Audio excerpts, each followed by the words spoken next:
Don't speak what you don't understand. The truth is not in your command. Don't shout about what you think is fake. The decision isn't yours to make. Don't lie about the way things are. Tall tales will take you very far. Don't scoff when they say it's the end. In this life, you know you can't pretend. Hey everybody, how are you doing today? It is Friday, thank God, 6 p.m. And our guest of the evening is Senator Jessica Ramos, but she is not with us yet. I know she got called to a last-minute meeting, but hopefully she will be coming. Let me just check on. Hey, Gerald, and thank you for your help today. Hi, Greg. Good to see you. Hello, Camille, Charles. I do not know what Speaker Adams is going to say that now that she's running for mayor. I'm going to take the position. She's going to say what she always said, and that nothing is different. So I don't foresee her changing her position, to be quite frank with you. So did anyone have a problem finding the link? Because I did not repost it, but since you guys are all popping on in, I think you found me. Hey, Dan, nice to see you. Very good.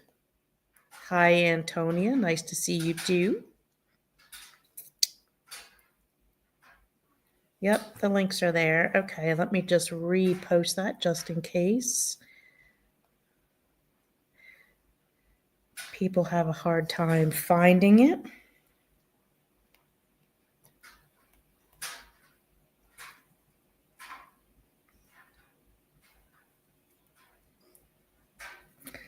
And can rejoin us.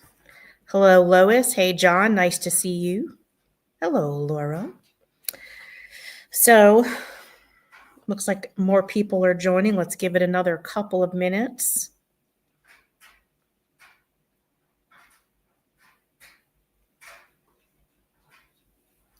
Lois, do you hear her?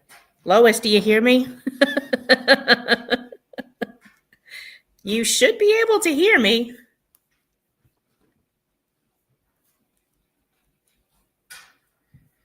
Okay, good. I know sometimes my Bluetooth picks up in the other room and I forget to shut that down. That's, I think, what happened to us this morning. Very good. You could hear me too, Laura. Well, today is Friday. It is March 7th, and it is just after 6 p.m. So I am trying to do these a little bit earlier because more and more I've been getting tired, and I do need to take a little bit of a break. But let's cover some business first of all. Gerald says, appears my personal email is being blocked by my address and not being filtered. I em'd you the details. Okay, I will check later. Ellen says, OSA's Retiree Club finally reinstated my membership, but now they're planning meetings in person. They know most of us won't be able to attend. Why? Well, that is why, because they don't want you there. And they should be doing them hybrid at this point. I'm just going to tell you, I think really what needs to be done is these retiree organizations that are attached to the union, let them be. Start your own, Ellen. Start your own retiree organization and separate yourselves from the union leadership, because they're only going to keep drinking the Kool-Aid. The only way you're going to have any voice, any say, anything mean, you're not going to get anything from them. So what's the point at this point? Like we've been saying, if you are a DC 37 retirees member, the Retirees Association with the district council is working against you, lobbying against you. They're lobbying active workers and retirees against you. You don't need them. They have their members lobbying city council against you, lobbying the state against you, lobbying against Medicare. You don't need them. You don't need them. Start your own organization. This is the same thing we tell the active workers. Take back your union. As a retired person, take back your retiree chapter. So if you can't take their chapter back, start a new one. You don't need them. And then they'll be jealous of the wonderful work you did. John says, John, architect from Forest Hills. I called council member Lynn Shulman, left a message. Does she have any opposition? Absolutely. She was vitriolically adamant in not supporting us because Henry basically told her, you know, we endorsed you. You have to do what we said. We have that on audio from Henry saying that she has to. They endorsed her. They gave her campaign money, and even the UFT. Lynn herself told me last year that the United Federation of Teachers paid like some $40,000 mailer for her, and she doesn't want to lose those endorsements because if she does, she loses the campaign money. My answer to her was, then maybe you need to break your ass a little harder and raise your own money so that you're not beholden by someone who's trying to kill retired workers from the city of New York and privatize their Medicare. But see, this becomes a problem because, like we keep saying, you need to understand where politicians are. Where are they going to stand? Are they going to say something to you to support you, but then not do anything? Like Lynn was initially saying, we support retirees. Well, as the chair of the health committee, as a councilwoman from Forest Hills, she should have been on your side, but she's not because she's up there. So you have to be careful by what they say, not what they do. You have to see what they do. Let's see. Do you have the email from Maya Kornberg's campaign person? I want to donate by check and can't find any way on her website. Yes, Camille, I will send you that info later.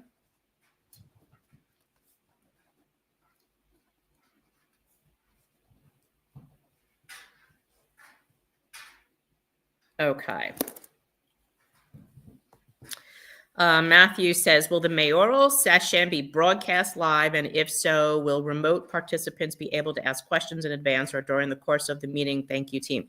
So Matthew, it should be live broadcast. We're just working out those details now. And I do not think we'll do questions because there'll be 12 people on stage.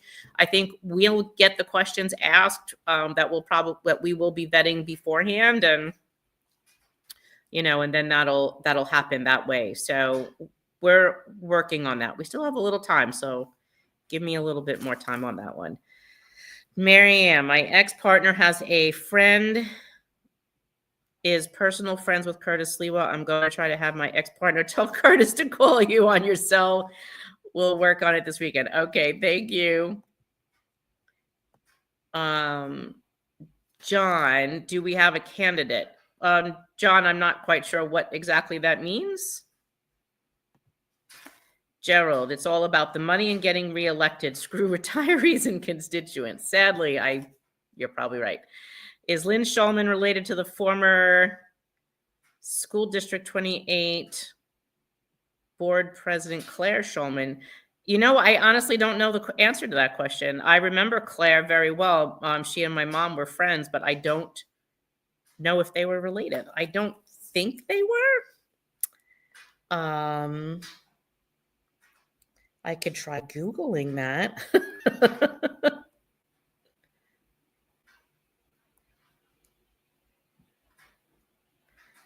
If I could type it.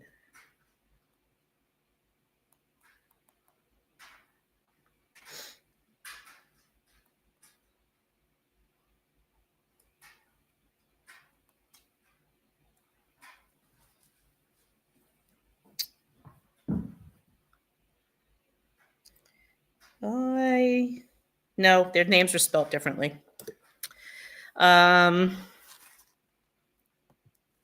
I'll find out who's opposing Lynn. So, John, I think she's term limited after this term. I don't think she'll be running. She's been in city service for a very long time. She used to do public information as in press for EMS. That's how I met her, and her partner was my lieutenant. So knowing that Lynn comes from a health background, EMS backgrounds, she should have even supported us because of that. Because if Adelaide was still alive, this would have affected her partner. So I'm extremely disappointed with her on all levels. It just basically it basically shows she sold her soul. So what can I tell you?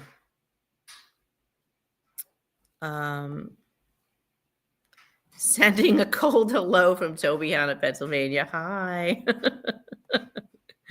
Yes, Shulman and Shulman. Thank you, Camille.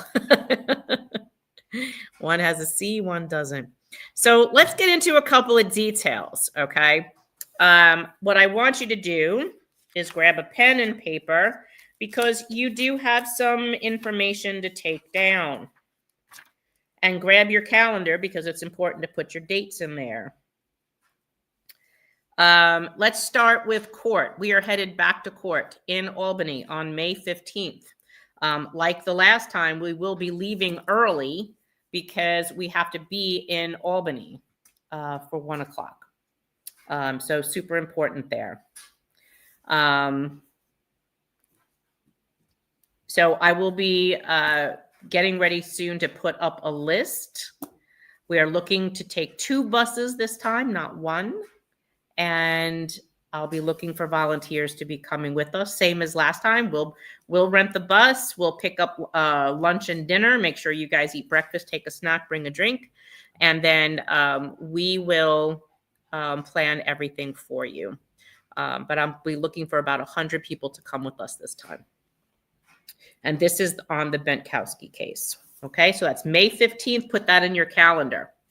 The next date I want you to put in your calendar is April 17th. That is the day of our live in-person mayoral forum being held in New York City at the Graduate Center. Okay, it'll run from 6:30 to 8:30, and we have invited every candidate. So Jim Walden running as an independent, our original person that we sponsored, endorsed.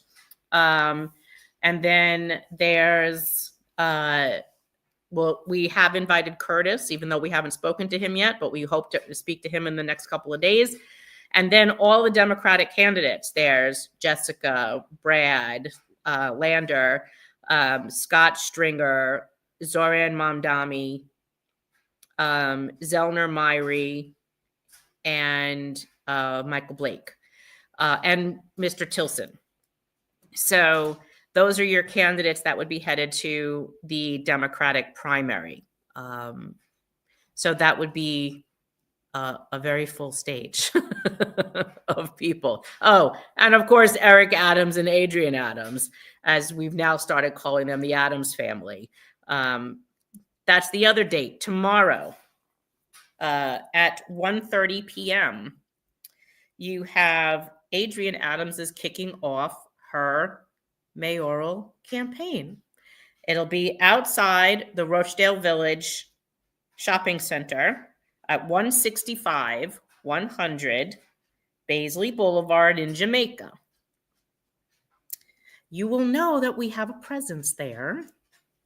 Wink, wink. And you guys need to be there too and make sure you are heard. I don't know where it'll be. Her office is up on the 2nd floor in that little shopping mall, but this is like a big strip center. It's like a Key Food. I think there's a grocery store, a big parking lot, and then there's a little shopping mall. I don't know if she's doing this inside or if she's doing this outside, but we have our truck going and you guys should be there too. So let's see. Can you repeat the date? Lila, I will put everything in the newsletter, but May 15th is court. April 17th is the mayoral forum, and tomorrow is Adrienne Adams' mayoral campaign kickoff that I want all of you to go to. Let's see, what else? The mayoral forum is being held on April 17th from 6:30 to 8:30.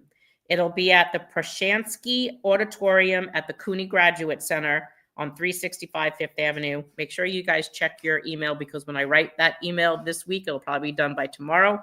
It'll have all those details in there. Please make sure you save all these dates. The details will be in that email. And that's all your details for this, okay? Jim Walden is still looking for about another 65 New York City residents to make a donation to his campaign. Donation matching are due by the 13th. So we would like to try to get as many people to support him as absolutely possible. Go to our website, which is, you'll see at the ticker, the first website, NYC Retirees, is for us. That's where you have your account and your donation site. But the second one, retiredlaborstrong. Oops, I need to fix that. .nyc. Let me just fix that. It looked like the C dropped off. Is our election and campaign site. And this is where you'll find all of the elected officials or campaigning officials that we are supporting. And let me explain about endorsements again. So we have asked anyone who's running for re-election or as a first-time candidate, challenging someone or running for a vacant seat, if they would listen to our issues. And retirees have a couple issues. Obviously, this Medicare Advantage plan is an issue. Not being forced into Medicare Advantage, protecting traditional Medicare from being privatized, and protecting us from backdoor premiums in the forms of added copays and deductibles to be passed on to us. That said, it's important for you guys to know that that's the first of three issues, because we rank them as as levels of importance, was Medicare Advantage, protecting Medicare, and backdoor costs. The second one was Medicare B premium to be reimbursed faster than the 16 to 22 months that it's currently being reimbursed. And the third is that there should be some grace period, like that 30, 60, or 90 days, that would give us a little bit of a cushion. That way, when we pass away, our family surviving dependents have a little bit of time to find health insurance or figure out what they have to do. Because still many people don't realize that healthcare dies, health insurance dies with the retiree the day the retiree dies. So I have to keep saying that, because we've had other retirees that reached out to us about this issue and they were not aware of that. So it's important to keep saying it.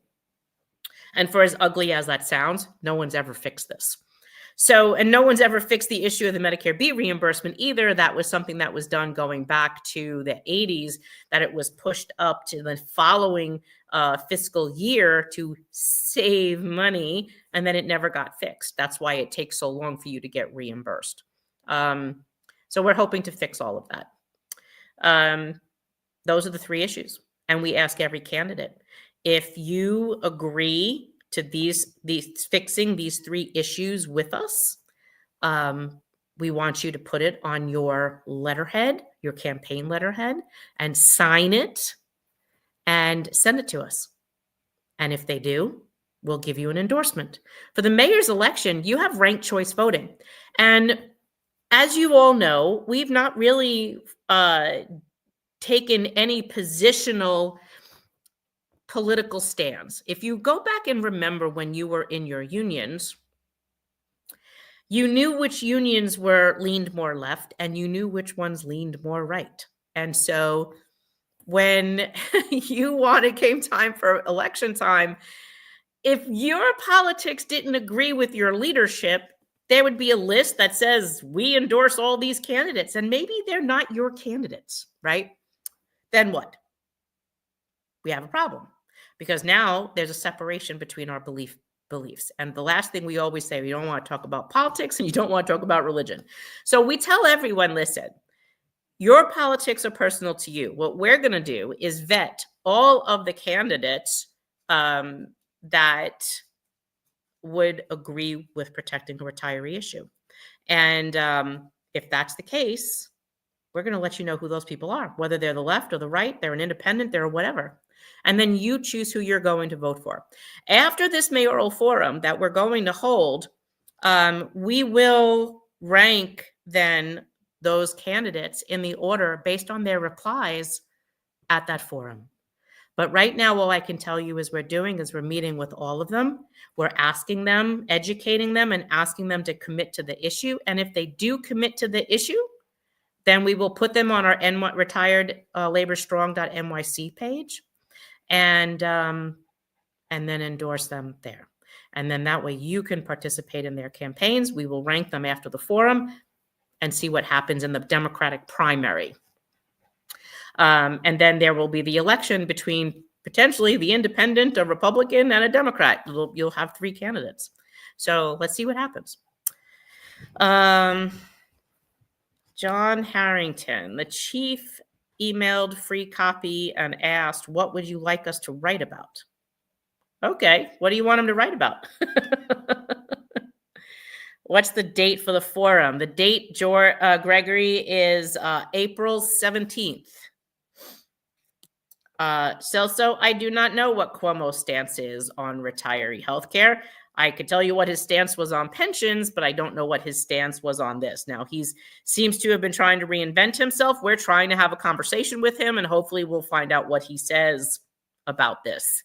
And we know that pension still needs to be fixed for the tier 6 people, and our issue, our healthcare issue, has to also be addressed. And we're hoping to hear from him. And we don't know if he's coming yet. We did send out a few invitations as of this yesterday. We had 3 RSVPs.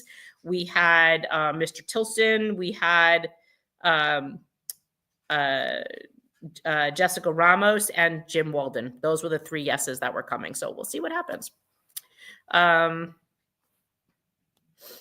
David, they're creepy and they're kooky, the Addams family. That's very funny, David. I hope you're in Rochdale Village tomorrow. Thank you, Mia. I worked very hard on that website. Ellen says, our truck is the bomb. No one else has been using such a great guerrilla campaign, bringing the truth to folks in the elected districts. Impressed to know that Marianne has been doing the electronic video work on that truck. Woman has most. I'm telling you, Ellen, I enjoy doing that, to be honest with you. Sometimes I have trouble sleeping with this shoulder injury, but I'll wake up at 3 a.m. and go with an idea, and then I just jot it down and then try to create it in the morning when I'm up, and I come up with some pretty cool ideas. I don't know. I do though enjoy it. I'll be totally honest. John, if you live in the city, send Jim Walden $25 right now. He's the real deal, like Fiorello LaGuardia. Yes, he is. Absolutely. I agree with you. I love Jim. And if you follow him on social media, he's always retweeting what we're doing and making comments about it. And he truly does support us. So I love that. Thank you. Thank you. Thank you, John. That's awesome. I still don't see Senator Ramos, and I don't see an email. So let me ping my team to find out where she is.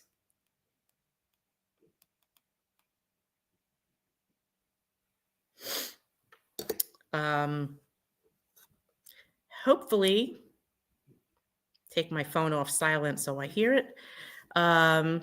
Make sure they didn't call me. Nope, no call. All right, let's just continue on then. Michael says, Senator Ramos, since you claim to support retirees,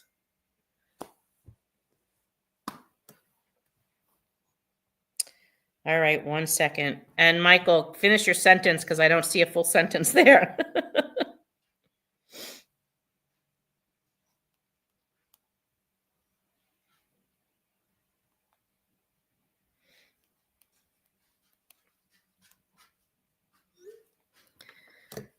I just texted her, so let's see if she replies. Sherry, this time around, do we have to save statements that come in for $15 copays? Sherry, you can, but this time there is a legal contract in place, so they're not technically violating the law this time around. Pamela, I gave Jim Walden $10 today and it magically grew to $90 thanks to matching funds for New York City residents. Thank you, Pamela. We appreciate that. John, I could drive to Rochdale Village from Forest Hills for that 1:30 event. I still have my sign. And John, it is a parking lot, like a big parking lot. Pull up that address. Again, it is 165-100 Baisley Boulevard. Let me put that in here. 165-100 Baisley Boulevard, Jamaica. And it's at 1:30 p.m. I'm going to suggest you get there a little early, especially if you're sitting in your car. You might want to carpool and bring a bunch of friends and hang out there. Make sure you got a front row seat. That's all I can tell you. And take pictures, please. John says if anyone needs a lift tomorrow, so ping John if you want to go. He's coming from Forest Hills. Yep, absolutely. Charlie's aunt, what kind of help is available to get health insurance when the retiree dies? Well, that's what we're trying to put together.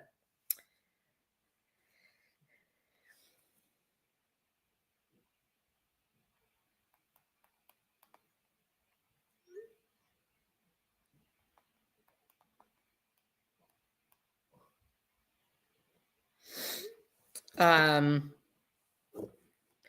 right, let's see. Tommy, the UFT is to the left of Stalin.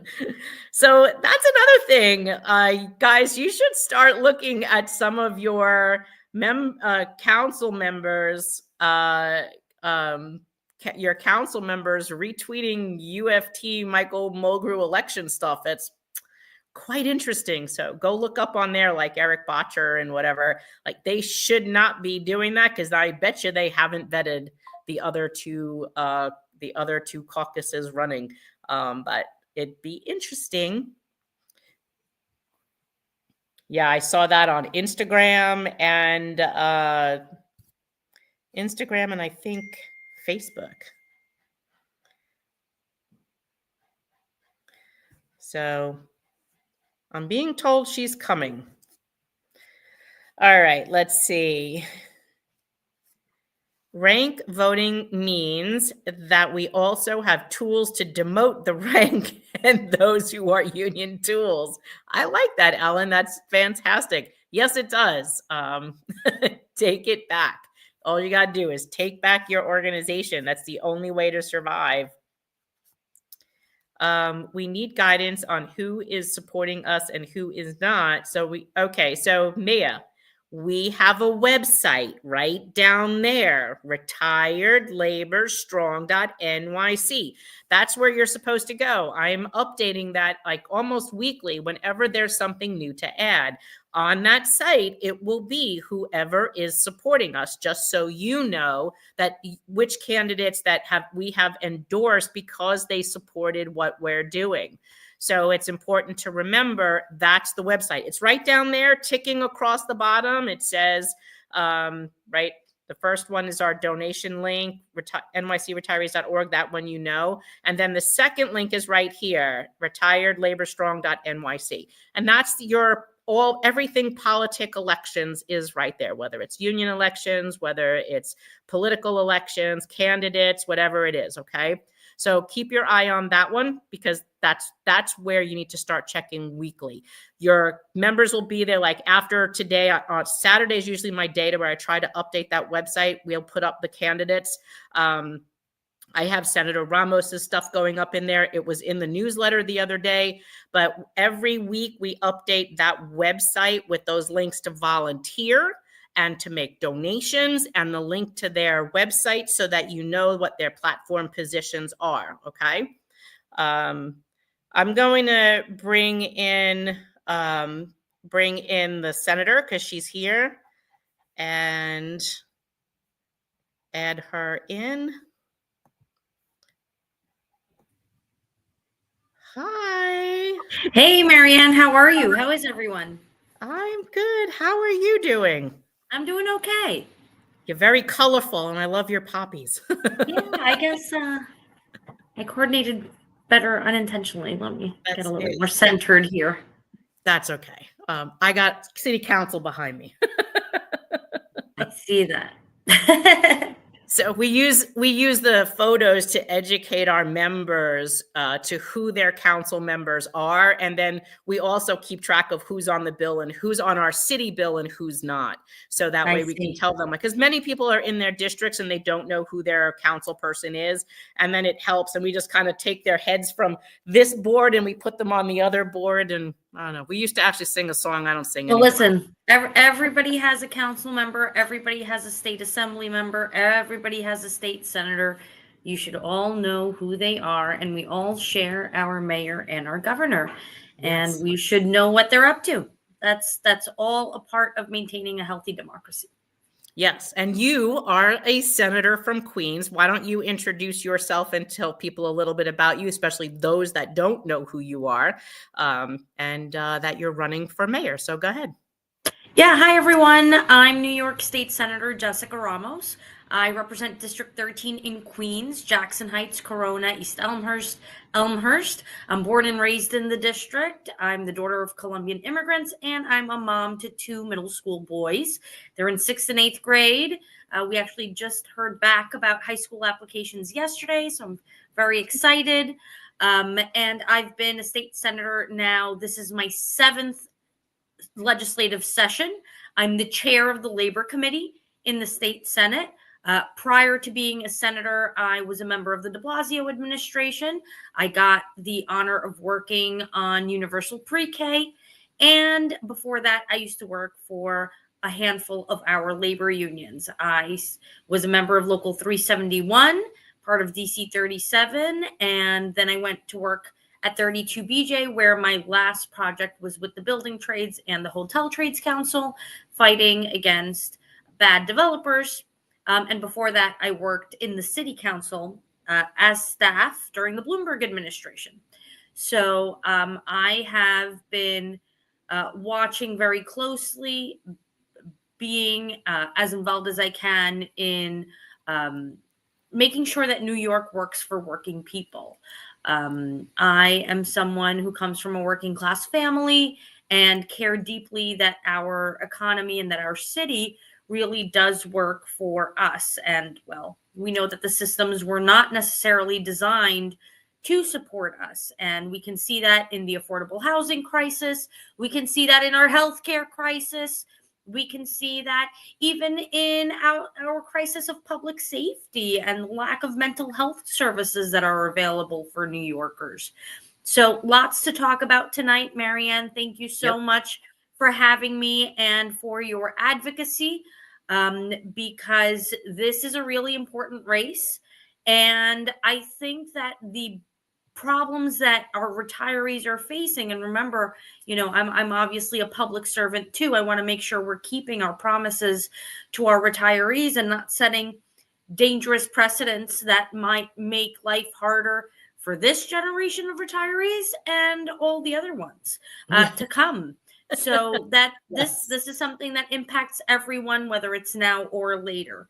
So I would love for us to work together and really chart a path forward. Absolutely. Let's see. I'm scrolling through to see if we have a couple questions. Here's Laura. Laura says, question, how long has our state bill been introduced at this point? If I'm correct, it looks like S3607 has 40 co-signers. So Laura, we actually brought back the bill from last year. It was Senate Bill 8388, and we did bring it back this time. We had to get a new assembly sponsor because Assemblyman Zabrowski had retired, so this bill just got reintroduced. Okay, let's see.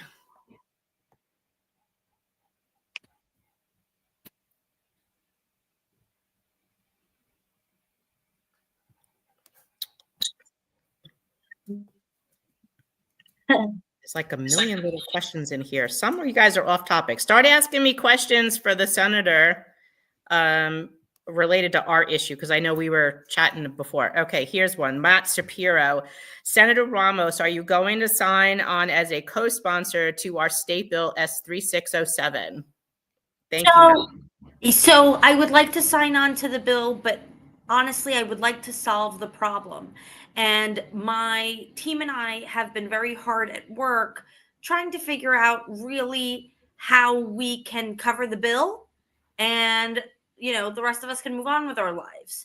And actually, I'm here to talk about it. This is not a conversation I've had with Marianne yet, but it's become apparent that there is such a tax called HICRA, and the city actually ends up paying several hundred millions of dollars to the state in a tax because they provide insurance for their employees.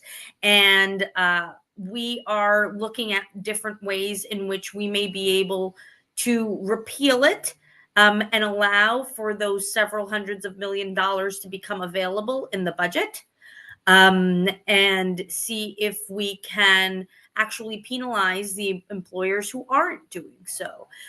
So there's some discrepancies in our health law that clearly need to be fixed, and I think can help us. That law, the HICRA tax, to my understanding, is a tax that employers pay when they have insurance on an insurance plan.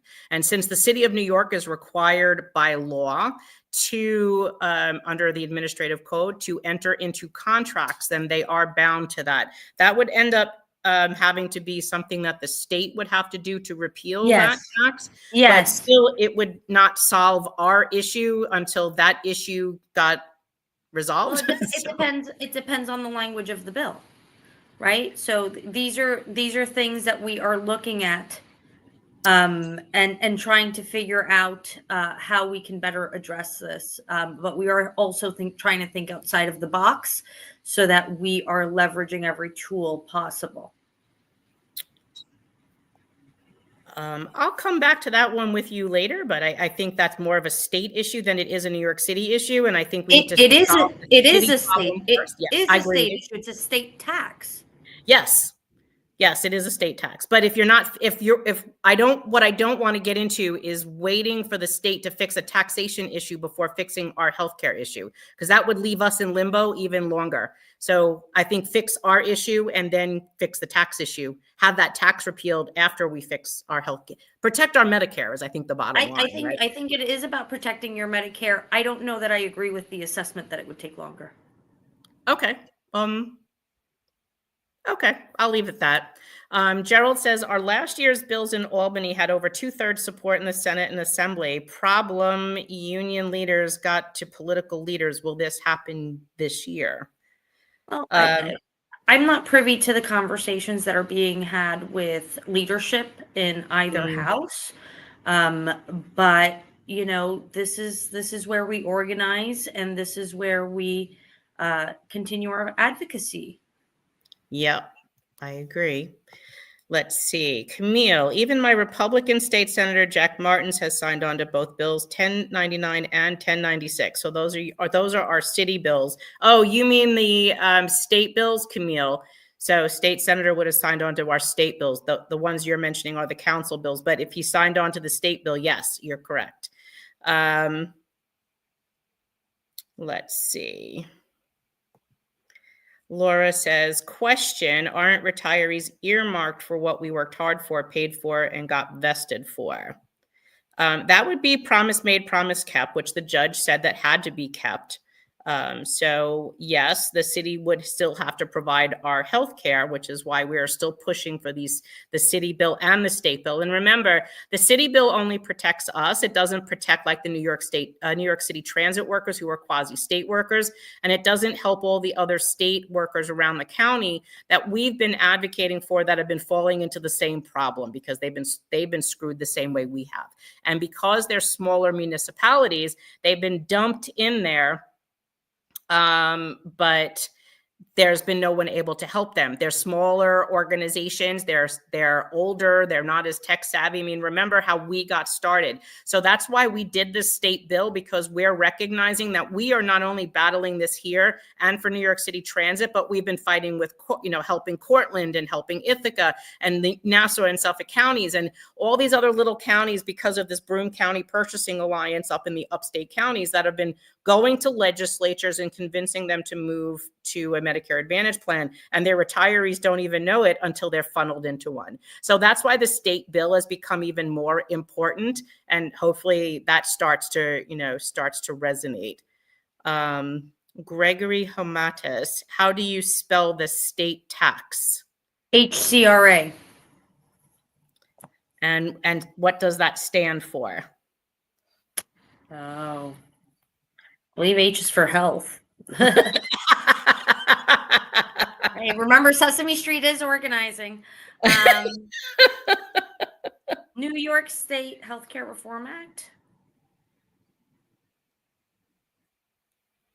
which governs hospital reimbursement and funds various healthcare initiatives through surcharges and assessments on third-party payers and providers. Right. And then, though, do remember the city law requires 12-126 does require that the city enter into contracts for our healthcare benefits. That is what that is about. So they're not, unless they change that law, which is what they tried to do the last time and tried to screw us when they went to change that. The mayor and the municipal labor committee unions tried to do Intro 874, which would have allowed them to choose the default plan and our base plan. So they were trying to force us into Medicare Advantage even then through law. And that's how they were trying to go around that. The council chose not to do that because New York City Health Plan was born in choice, and the law, when it was passed, the mayor then said, you will have a choice of healthcare plans and choose the plan that's right for you. And if you look through every summary plan description book that's been offered since I think the earliest copy we have is like from 1970, it says choose the plan that's right for you and right for your family, because everyone knew that some of their doctors were in those networks and other doctors weren't, or some plans were in some regions and some plans weren't, which is also why retirees have a larger variety of plans, 14 versus active workers, which have 11, because you have to have a plan wherever you are. Like Arizona retirees, there's a special plan for them. It's a Cigna plan because the other plans that the city offers isn't accepted in Arizona.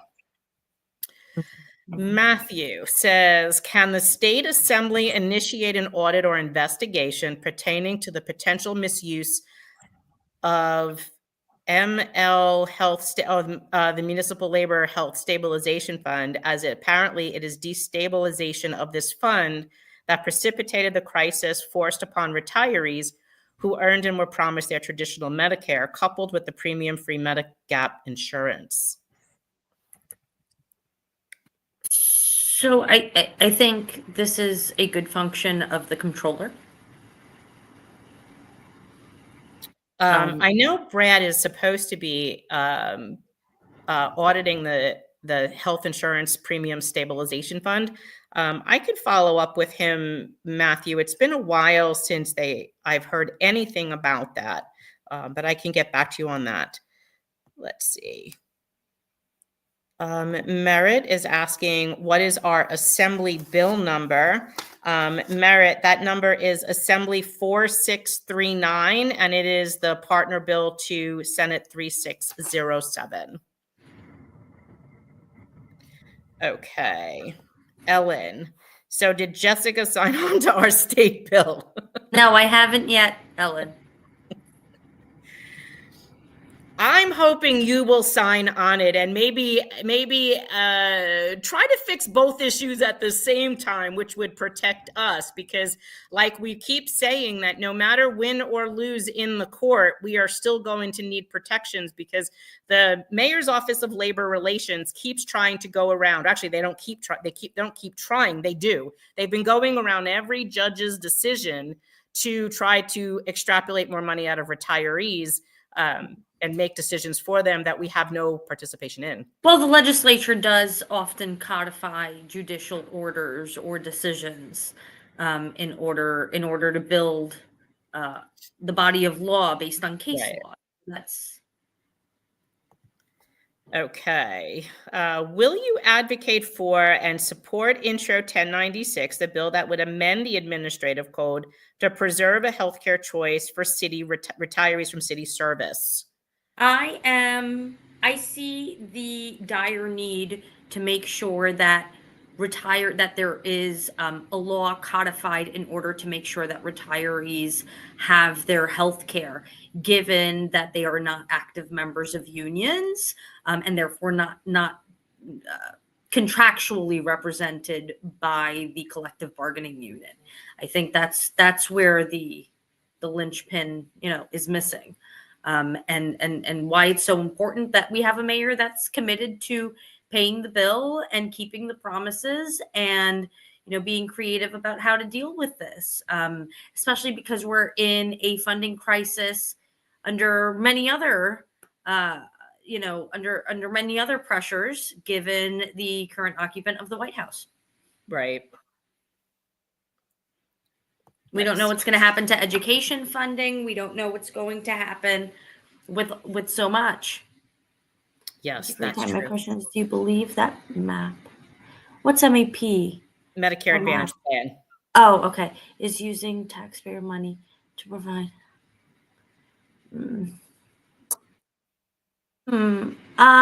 I mean, it's taxpayer money. Yes.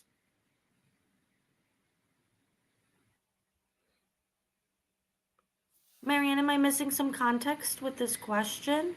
My question is, do you believe that Medicare Advantage is using taxpayer money to provide healthcare for the most of the 65? Pat, I think you might be missing a few words in there, but my understanding of your question is that so Medicare Advantage plan is a privatized Medicare, which uses federal tax dollars to subsidize that plan. So in the privatization of Medicare, CMS, Centers for Medicare and Medicaid, actually pay a private insurer to administer Medicare. I think that might be what your meaning is on that question, but if I misunderstood that, write me back, Pat, and then we'll fix that. That's great. Okay. This is a really great service that you provide, Marianne, answering people. We do this every Friday until all of the questions are done. If you abandon the retirees, no, we have to figure out how to take care of this issue. I also don't think Henry feels that way. And I know that we may or may not disagree on that point. But I think, and I said this the other night at the mayoral forum, I want to be Henry's partner in solving this problem. I think he was dealt a bad hand as well. And what he needs is someone to support him in doing the right thing. And I want to be that partner. I want you to know the pressure that they're under, Senator, is because right now, Henry is using not only the union's resources, but the DC 37 retirees' resources to lobby not just against our city legislation, but our state legislation. They've been robo-texting, robo-calling, sending out mailers to all employees, their union leadership, and retirees from around the country. And there's 30,000 retirees that some are not even aware of this, in a robo-text that we got like 14 of them yesterday, that's saying that please contact your council person, tell them vote against 1096, and then there's a link for them to sign a petition against it. I'm going to text you that later so that you can see that text that they're getting. And we've had like a dozen retirees send us emails that they accidentally clicked the link and ended up signing a petition against themselves. And they were frustrated with this. So I want you to know that the frustration that this I understand is hearing, because in understanding why they're angry, and because I do not blame anyone for being angry. I mean, continuity in care is a privilege nowadays, as it is. No one should be making that any more difficult for you. I mean, on the other hand, we're also dealing with a lot of CDPAP issues, and the state switched to PPL. So I of course, as your next mayor, want to look at these changes and these transitions holistically. And look, this is why I've been the prime co-sponsor of the New York Health Act, because I don't think being healthy should be so complicated. And I don't think that our health should be commodified in this way. You shouldn't have to learn all of these acronyms and reimbursements and deductibles and things, just to see the doctor and get the medicine that you need and get the care that you need. I agree 100%. It's very frustrating. And the other thing that, for those who missed the forum the other night, the other thing I haven't mentioned tonight is, a while back ago, Henry did have the intention of working with the city of New York to produce some clinics for our city workers around the city, so they can access healthcare in a much more comprehensive way.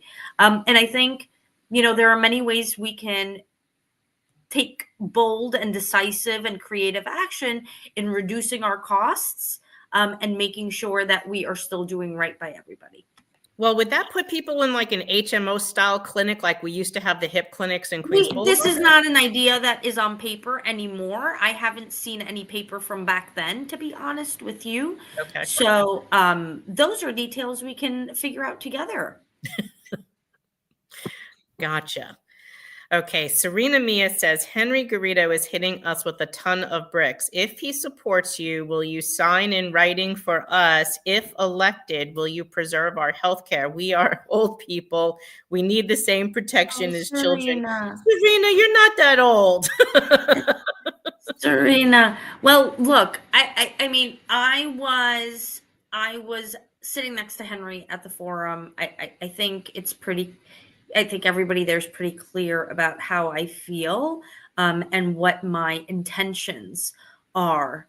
And I have to say that, Henry knows me, knows where I come from. And I want to believe that he wants to do the right thing too. So if what he needs is encouragement, yes, you have my commitment. Independent of whether I am fortunate enough to receive the DC 37 endorsement or not. I don't see those as conditional. Okay. Celso, would you change your stance as mayor since the mayor claims there's no money in the budget?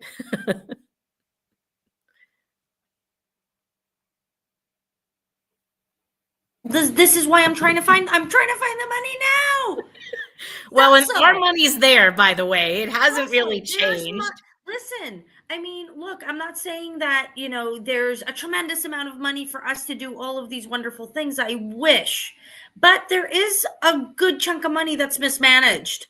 And, where there is waste, and there are places to cut.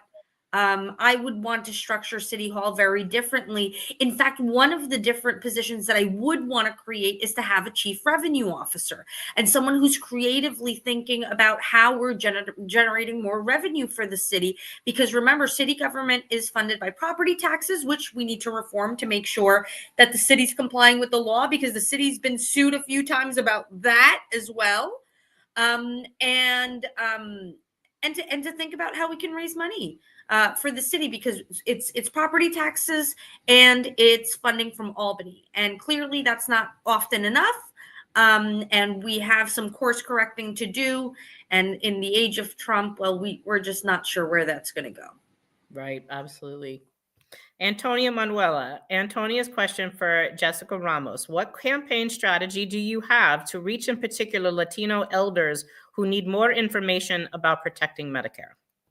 Thank you for the question, Antonia. I'm very often on Latino TV, but perhaps it's time for us to have a little group that does some advocacy in Espanol, and I am very much game for that.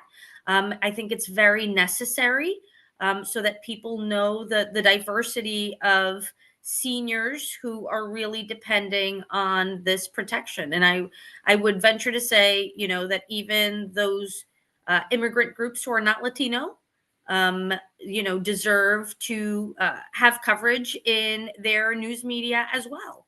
So this is something that we should be doing together. And I'll tell you, we've done a few rallies where, Audia Mangual, and Audia did a lot of translation for me when we were doing these events. So it does speak to a population that I think does need to be reached. So let's see, Elisa Felix. The New York Healthcare Reform Act, HCRA surcharge, is a tax on health services that is paid to the state's public goods pool. The surcharge is paid by health claim payers, including self-funded health plans. How it works: the surcharge applies to hospital, inpatient, outpatient services, diagnostic and treatment centers, and ambulatory centers. The surcharge varies by region. For example, in 2024, the rate for New York City is $189 per year, while the rate on Long Island is, I'm sure that was really long and went somewhere else, and I'll find part B in a moment. Okay, let's see. Username, I don't know who your name is, but it says, kudos to being the only one to stand up to Garrido at the DC37 mayoral forum. Promises made should be promises kept on New York City Medicare healthcare earned. And you were the only one that said anything. And by that point, you hadn't provided any in writing support yet to us, which was shocking. Not for you, for the other person that was near you that did, but I could say that you don't have to. I plead the fifth. Yes, I literally sat here, was like, okay. Mary Caniger, if you were elected, you will have a long list to do. Where on your list will we be? Oh my gosh. No. Listen, health has to be very high up on our list. If we don't have health, we don't have anything. And this is an issue that even impacts your families. So it's not like it's only the retirees. And as we know, it really matters more than ever before that the person sitting next to us on the bus, isn't coughing up a lung. And we've learned that interdependence, there should at least be that lesson from the pandemic. So, really having a functioning health system and hospital system, including both physical and mental health, is really, really a big priority for me. I want to be the mayor that delivers on mental health services.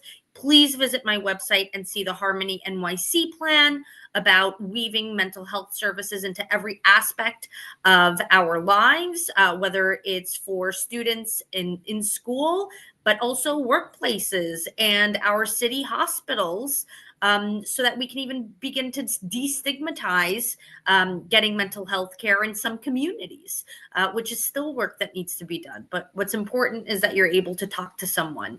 And well, if you run into a nosy neighbor, you can tell them you were there for a backache. It's none of their business. But what's important is you talk to somebody. That's it. Absolutely. George Roman, Senator, if you win as mayor, can you say New York City retirees will stay on traditional Medicare? Well, what we're trying to achieve is to make sure that what you were promised is what stays. So that's our mission. That's our goal. And look, I'm looking for support for the campaign. And I want us to be able to win this together. I want to be able to say that I have a mandate to do this. It provides the support that's needed to carry out the political will in order to change the system. You're such an important part of all of this. And I really, really commend all of you, not only to staying on top of your health care and all of the changes that are taking place, but actually getting involved and getting out there and talking to people about it. We can't be scared of talking to people when injustices are committed against us. We have to stand up for ourselves. And you should know this as city retirees. You've given us, the best of your years, so much hard work in building this city and keeping it clean and keeping it healthy and keeping people learning. And, your service has been invaluable, and our city should hold you up as the heroes you are. Absolutely. Michael Kluger, Yes. when you were part of the de Blasio administration, did you take a position on his attempt to force municipal retirees into Medicare Advantage? No. So when I was there, I was part of the team that carried out universal pre-K. I worked for the deputy mayor of strategic policy initiatives. We did some work on community schools. We did some work on universal after school for middle school students. And then I was director of Latino media in the last many months before I resigned to run for office. Very good. Let's see, Ellen, the New York State Comptroller also has newly restored enforcement powers and in the past has issued reports about the rating of healthcare benefit funds, noting that New York City does not compare well with similar large cities which have similar funds, but with transparent guardrails to prevent rating and destabilization of such funds. I'm going to say, Ellen, that's probably goes back to a Brad Lander comment to see what they are doing. I was wondering. Yeah, because I think that would be more a Tom DiNapoli, Brad Lander question.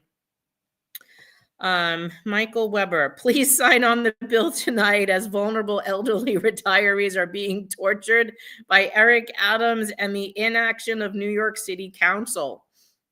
They're passionate, Senator. I don't blame them. I don't blame them, Marianne.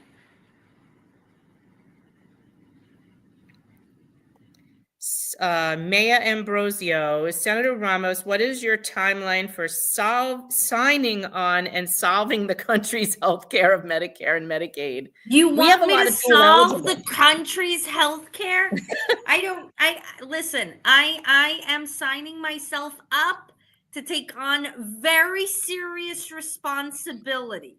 But there's a very big difference between 9 million people and 300 plus million people. And I love New Yorkers. I love New Yorkers. I love New York. I love my city. And I just want to be responsible for you. I hear you. That was a fun question. Camille public support our bill in our committee. Yes, but I mean, but it's not just about the bills. It's about having the leadership to implement what needs to be implemented, right? So that's what I'm offering here is actually thinking as an executive and thinking about how we can make sure that we are solving this very serious problem responsibly and sustainably so that it's not like, we're solving it this year and then punting the problem because we don't want the next generation of seniors to be in this place. And this is not a problem we want to give to a future mayor. And I want to tell you why they're asking this. So they had relied on public statements by candidate Adams. It's a bait and switch. How could you do this? De Blasio, bad, shame on you. And then when he got into office, he kicked us to the curb. So this is why it's not just about saying it verbally. It's about showing that commitment. And they always hear me, like when we were pressuring the council, we always say, don't tell me you love me, show me you love me. Don't tell me you support me, show me you support me. So this is where clearly when it matters most in front of the stakeholders that matter most, I am not scared to express how I feel about this challenge before our retirees. Yes. Matt Shapiro, you see the need, but do I you see the need. 96? I see the need. I hear you. I've been watching you and your advocacy. Merritt Claude, we haven't asked her questions. Please send all the important information on email. Not everyone is knowledgeable about. Oh, Merritt, I told you you'll need to check your email when I actually write the update. Once a week, I send, other than doing this every Friday, I send an email newsletter out like every Friday, Saturday, Sunday. One on this 3 days, Friday, Saturday, Sunday, I do a whole newsletter. And we started doing 2 where one is about homework for retirees, all the calls and the things that they have to do to advocate. You're giving retirees homework? Yes, absolutely. Yes. And if you're mayor, what'll happen is you'll be getting their homework assignments of being called. Oh, okay. So I get to correct the homework assignments. Maybe I give you guys homework by then. And then there's our campaign email where we put all of our election stuff there. So that way they can focus on them and they can find them easily, the campaign stuff and the homework stuff. So that's where that one goes. So let's see. CJP, how do you reconcile that Henry Garrido advocates for Medicare Advantage as the default for Medicare eligible enrollees, which is 100% in support of same provision of Project 2025? Look, I really do believe Henry and DC 37 and our municipal employee unions have been placed in a really, really difficult spot, very unfairly, because clearly there's been money to squander on no bid contracts. There's been money to squander on bloated salaries for no-show jobs to Eric Adams's cronies. There's been money for, all sorts of nonsense. And this is not nonsense. Right. So, blame the people in charge and change the person in charge. Well, we can't vote for Henry. That's only the executive board. So I understand. That's why I'm saying, no, I mean, change the mayor. That's the person in charge. That's ultimately the decision maker. Absolutely. Well, he says he doesn't have the power. He said this at a town hall. He said it's up to OMB and OLR. And I was like, wait a second. He's always said the buck stops with me. I'm the mayor, except for this now. Ellen says there's no funding crisis regarding New York City healthcare. It's guaranteed by the city charter. The city has to pay for retiree healthcare. It's guaranteed by statute. And she's right on that. It's actually in the budget. Our Medicare retirees are the least cost to the city. Our health plan is only about $200 a month a person, whereas active workers are $1,000 a month, $2,800 individual family. And the unions don't pay for us. So it's literally been a line item in the budget for the last 60 years since like 1967. Inez, I see education here. If in fact the education department is dissolved, federal monies will be given to the states to be in charge of education. Maybe a good idea may not. Maybe not. That's absolutely true. I mean, look, as it is, there is a really big priority to reduce small class sizes in New York City. That is a law that where the city is out of compliance. We need to build more schools. So that, and of course, making sure that we are paying not only the teachers, but the paraprofessionals a living wage and have enough in order to service, all our student population, but most, a lot of improvement needs to be made toward District 75 schools. So don't you worry. If we were to have more say over our money, especially considering we're a donor state, you're right. Perhaps that could accelerate with the right leadership and the right advocacy. Perhaps that could accelerate us doing the right thing by our children. I mean, I always butcher this Frederick Douglass quote, but it's what is it? It's easier to raise loving children than to fix broken men. Um, it's true. We end up course correcting for adult people who grow up and weren't provided the right resources as children. Good point. Mike B. Henry Mulgrew are lobbying New York State to allow New York City to avoid pension contributions for the next 7 years or so, and Connecticut did so similar with disastrous consequences. Do you know what they're referencing? What that reference is? Not exactly, but I'm not the chair of civil service in the state Senate. So while I have been supportive of Tier 6 reform, even though I still just think we should nix Tier 6, please remember who did that. Andrew Cuomo created Tier 6 for no understandable reason. It was not necessary in order to do that. But we are having a lot of trouble attracting talent in all sorts of job titles at the city and state level. So it's interesting now that there are so many federal employees who have been left without a job. We're really hoping, and I actually commend Governor Kathy Hochul for making it a priority to hire them into our service, civil service.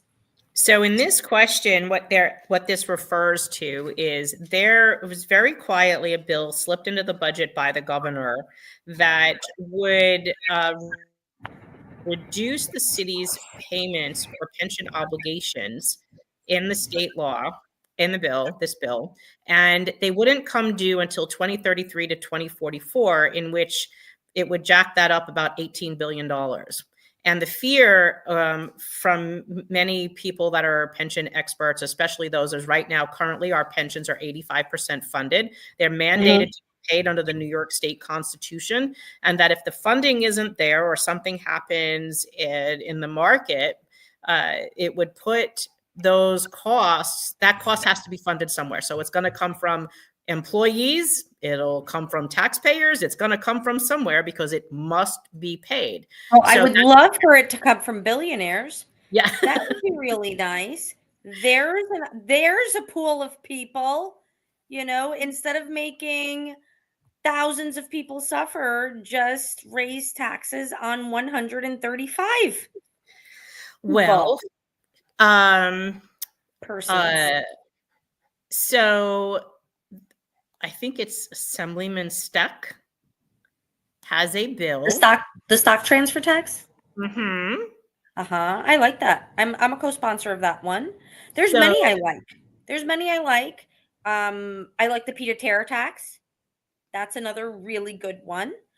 My personal favorite, though, of course, is the mark-to-market tax, which would tax billionaires' unrealized capital gains. And it was really interesting to see Kamala Harris as a presidential candidate. She put forth the same idea, starting with people who are worth $100 million or more. My bill is only for billionaires. And we estimate that in the first year of implementation, we would generate $33 billion. Yep. I think the vast majority of people understand the sheer amount of wealth that is being hoarded by a handful of people, a fraction of people, a tiny percentage of people hold the vast majority of wealth. And our state is one of the states with the greatest income inequality, where the disparity is only growing larger. I mean, 1 in 4 New Yorkers is living in poverty right now, according to a study that the Robin Hood Foundation put out. I believe it was last week. Right. Bread lines are very long. People are depending on more safety nets than ever before. I'm even worried about moms and pregnant moms, young moms. I'm really fighting for a universal basic income for pregnant mothers who are living in poverty and come from families that are earning less than $40,000 a year. I'm really, really hopeful that it's called Baby Bucks. I'm really hopeful that it's going to be in the one house budget, and hopefully it will make the final. I know the governor is in favor of a program like the one I've designed, but we have to start getting creative about helping people out of poverty. And in helping people up, we also need to help those who have been up to come down a little bit and really share by contributing to our coffers. I mean, look, it's funny, the big Gilded Age rich men of this country or of this city, Andrew Carnegie, for example, he set out to build 2,500 public libraries across the city of New York. That's what he chose to do with his wealth in terms of philanthropy. Meanwhile, I have billionaire Steve Cohen in my district who owns the New York Mets. And what does he want to do? He wants to build a casino. I mean, you can't make this up. I hear you. Okay, John Harrington, would Jessica want to distinguish her candidacy from Brad Lander, who seems to think that the law is on our side so we can play possum, i.e. chill, go to sleep, or go away? Well, I also agree that the law is on your side. There's a reason why you've been so successful in court. And I believe that I am a lot older and relentless in the pursuit of doing the right thing. And lo and behold, that's what the forum really conveyed to the audience. And I think that's what got me here, Marianne, and talking to all of you tonight. I am different than any other candidate in that I speak truth to power because I know it's needed and because we need to stop wasting people's time. And we want to really make the most of this life. That's why we work so hard to begin with. We're New Yorkers. Carol Lucchese, the New York Health Act does nothing for retirees living in Florida or elsewhere. Many Florida doctors and hospitals wouldn't sign up for the emblem Medicare Advantage plan. So she's correct on this. I don't know if you are. How long does Rick DeSantis have? When do we get a new partner in Florida? I think it's not necessarily who your governor is in the state of Florida. The New York State Health Act is actually funded by property taxes. So what happens is because you're not a resident of the state, the plan in its current form doesn't cover you. It would leave out-of-state retirees on their former employer's municipal health plan. And as I had expressed to the senator when we were talking about this bill last year, was that while it does so many good things for people who are in state, for those that are out, it leaves them on the health plan. The concern with that is that City of New York has 1.2 million people on the New York City Health Program. And if you put 1 million people in the New York Health Act and leave less than 250,000 people on the senior care plan or GHI plan in the city of New York, you lose the leverage of volume and those premium costs to the city will go up. And I have no idea what that will look like in terms of cost transfer to a retiree. So that had to be on our radar. And I know that the bill does provide that within 18 months of it passing, that there would be a committee that would be formed that would hope to come up with some solution. But so far, I've not seen any suggestions on what that would look like. But that's what she's speaking to. So were you aware that MTA retirees were put into Medicare Advantage plan just like the city retirees? Yes. Yes, it actually came up at for the first time to me at a Veterans Day breakfast that I attended in Far Rockaway. And there was a TWU retiree, a veteran of war, who brought up the issue to me. Yes, I am aware. Thank We you, are Cynthia. helping them with their litigation. They are struggling to raise enough money to keep their litigation going. And they last argued in court in June, and their judge still has not given them an injunction or a decision. So we're coming up on a year in their case. And so while we're helping them, they are struggling a lot worse right now because we were able to stop it. They haven't. Their retirees, like we're fighting to get their denials of prior authorization overturned in states like Florida, Arizona, Texas, and their prior authorizations are criminal. The denials are insane. We have one gentleman who's in Arizona. His nearest doctor that will accept the plan is an hour away, and he is in his 70s. He has cancer, and he needs gel injections in his knees. So this is cruel to put people through. So when you hear the insurance companies lying or management saying any doctor that accepts Medicare will accept this plan. Well, no. They can if they want to. They don't because of the burdensome prior authorizations and delays and denials of care. And then the insurance company becomes the gatekeeper between you and your doctor. So these people are struggling. They also, Transit had a lady lives in Texas.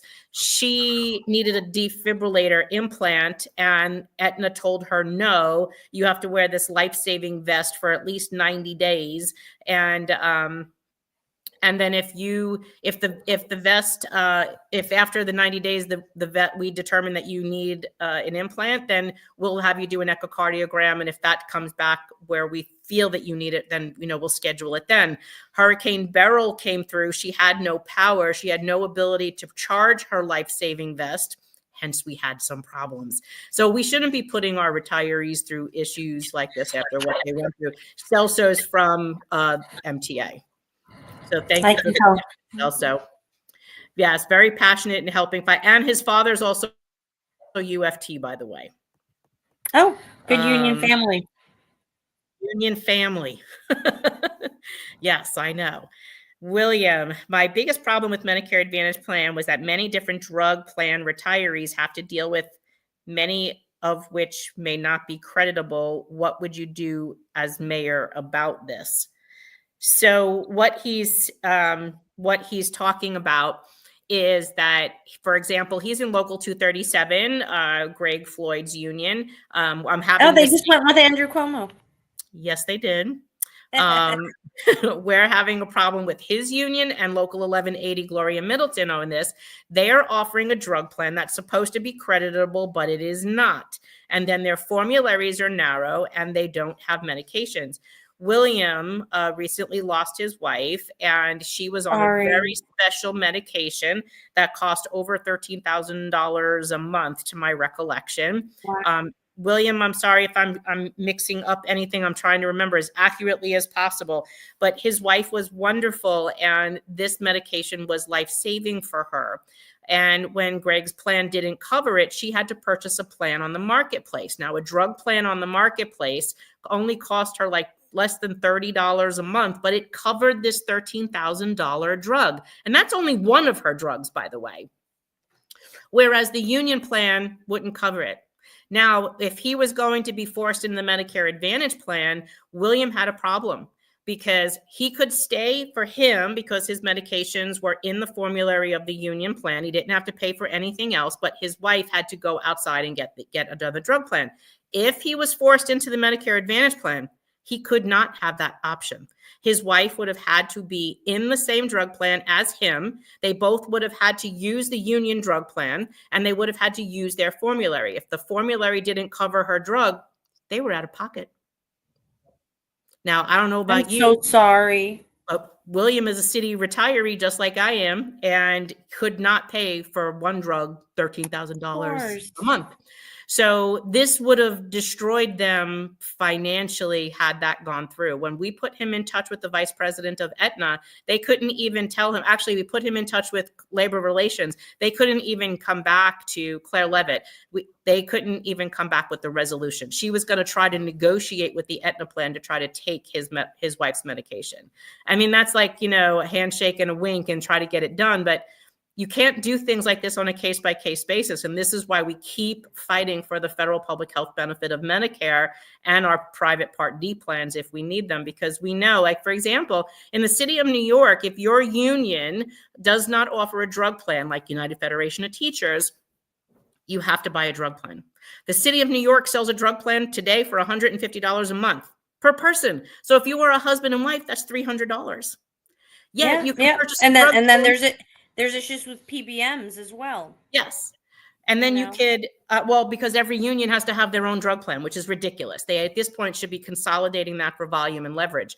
But on the marketplace, a drug plan can cost less.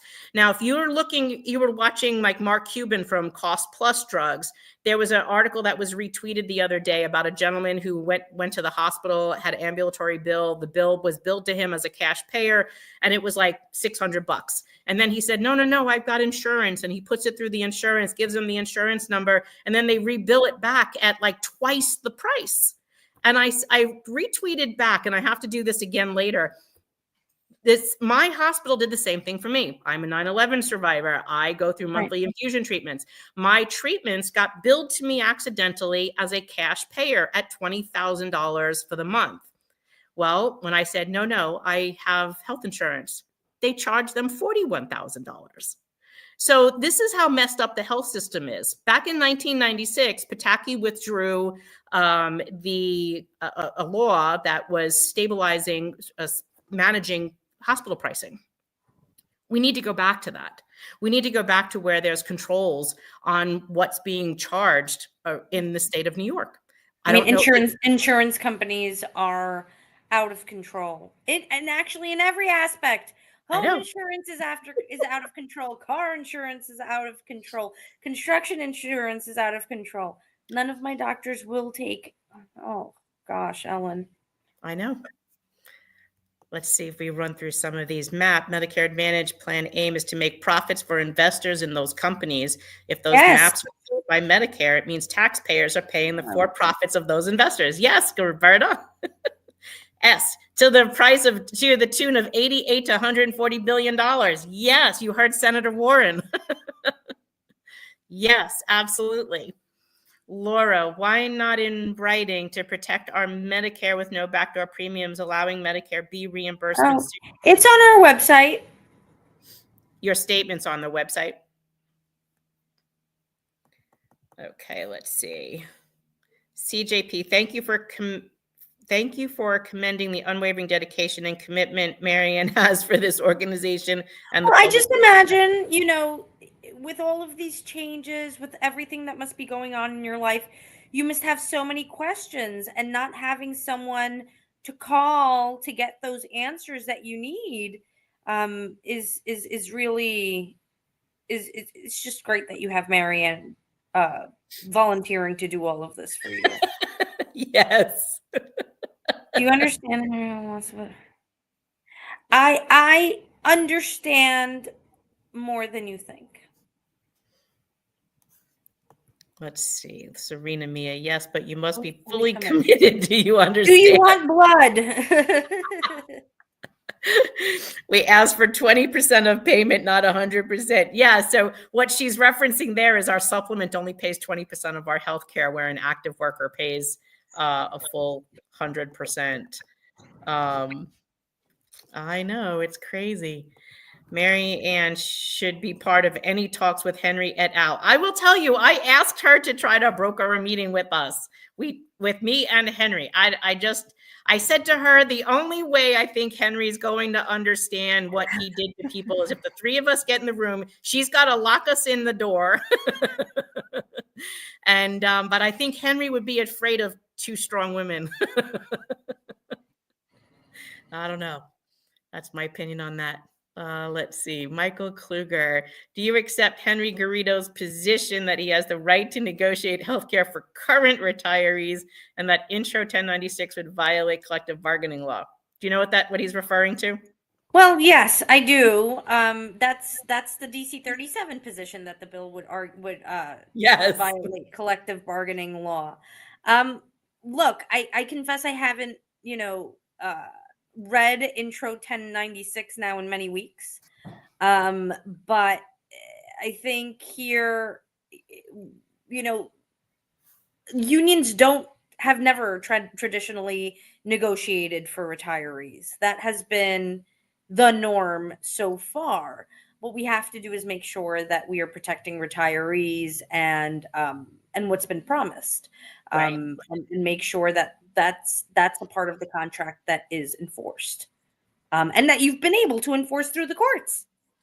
Well, and also know too, retirees are not in unions, and you'll probably know some of this stuff I'm going to rattle off to you. Retirees are not in unions.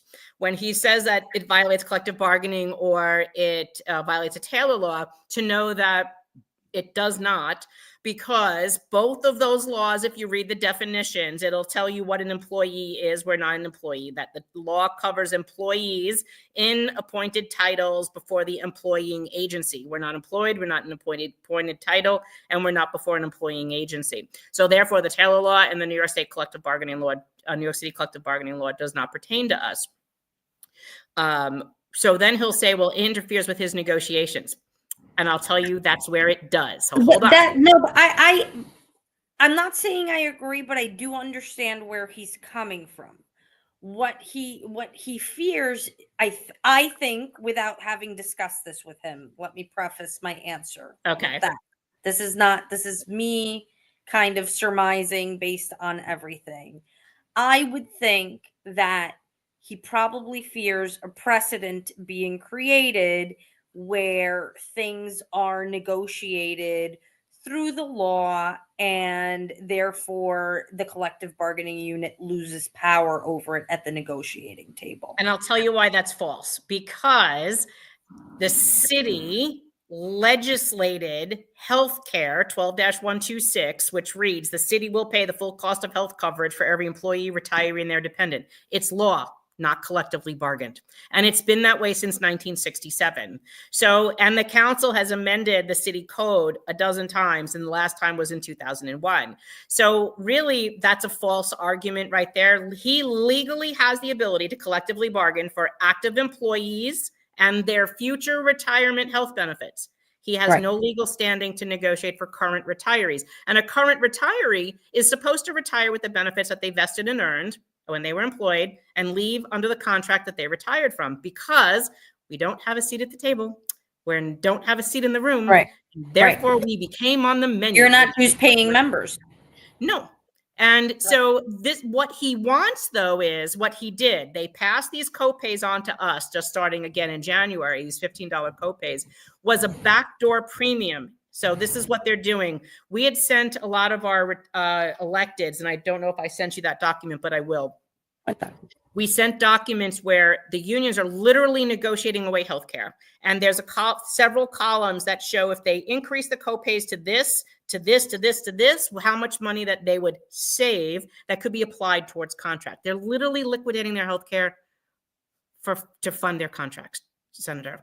So this is becoming a problem, and they did that to us. Now, if I'm not at that bargaining table and you just negotiated a $15 copay that will extrapolate about $53 million a year on a retired person, I have a problem with that, and every elected should too, especially knowing that DC 37 retirees, 2/3 of them make under $35,000 like me, or 1/3 of them make under $12,000. Now, if you put a $15 copay on them and they're going to chemo 3 times a week, that's 15, 15, and 15. If they need a blood test with that, that's another 15. If they're going to PT or OTPT or cardiac rehab, that's twice a week, 15, 15. If their doctor's attached to a hospital, it's a facility fee, add another 15. Now it's 30, 30, and 30. This will force people into managed care, which they don't want because their doctors and hospitals won't accept it. And if for DC 37, and he should have been more sensitive to this, we have many dual eligible Medicare, Medicaid.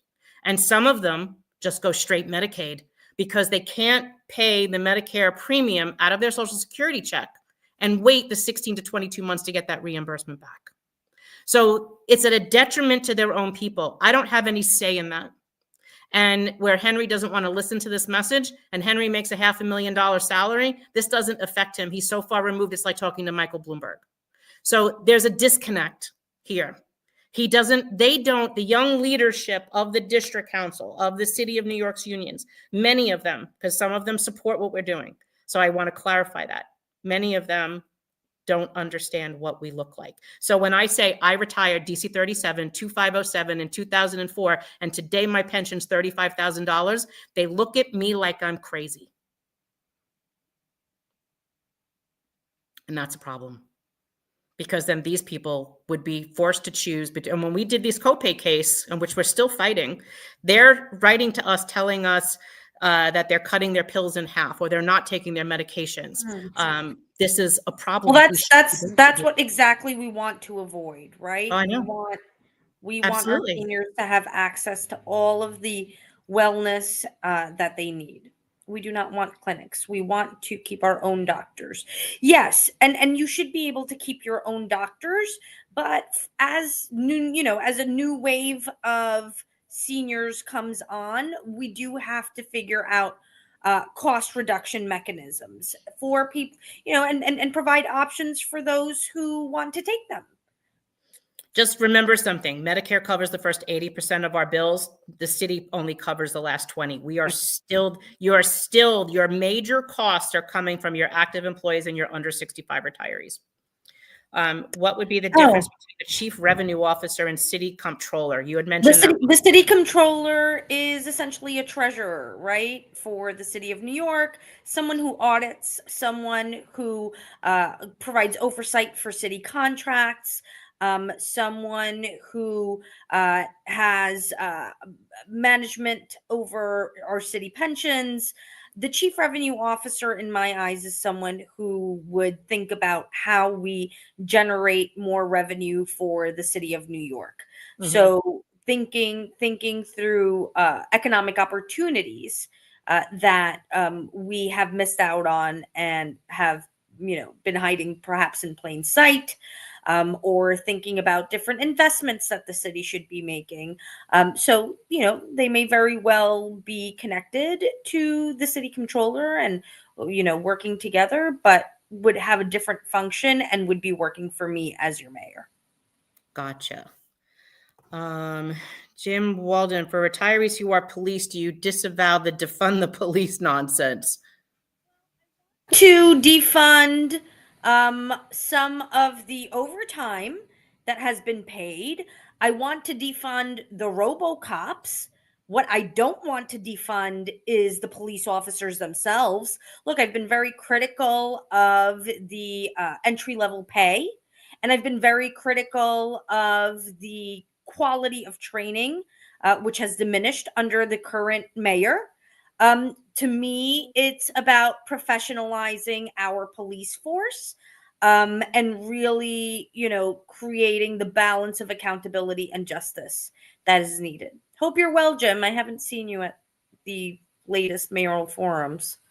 Actually, and that's another question that we had, and I can't find that one. They actually asked, so someone asked why these other people are not at the forums, and that's because they're not invited.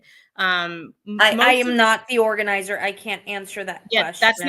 That's not a question for her. That you can ask me that and I'll answer you. So the reason why is many of them are just, and I don't know what makes them choose to do it that way. Our forum, which the senator has agreed to come to, actually includes everyone, and everyone will be there, where we have asked Curtis and Andrew and Adrian and Eric and Brad and Scott and Zellner and Zorian and Whitney Tilson, and we have asked them all to come. And so whoever says that they're coming, we're keeping track, and we want you to see all the people, ask all the questions.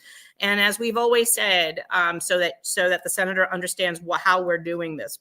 We know that, so you may not know this, but we've stayed out of politics. We really did. We did not get involved in politics. We know that because many of my retirees are to the right and many of mine are to the left.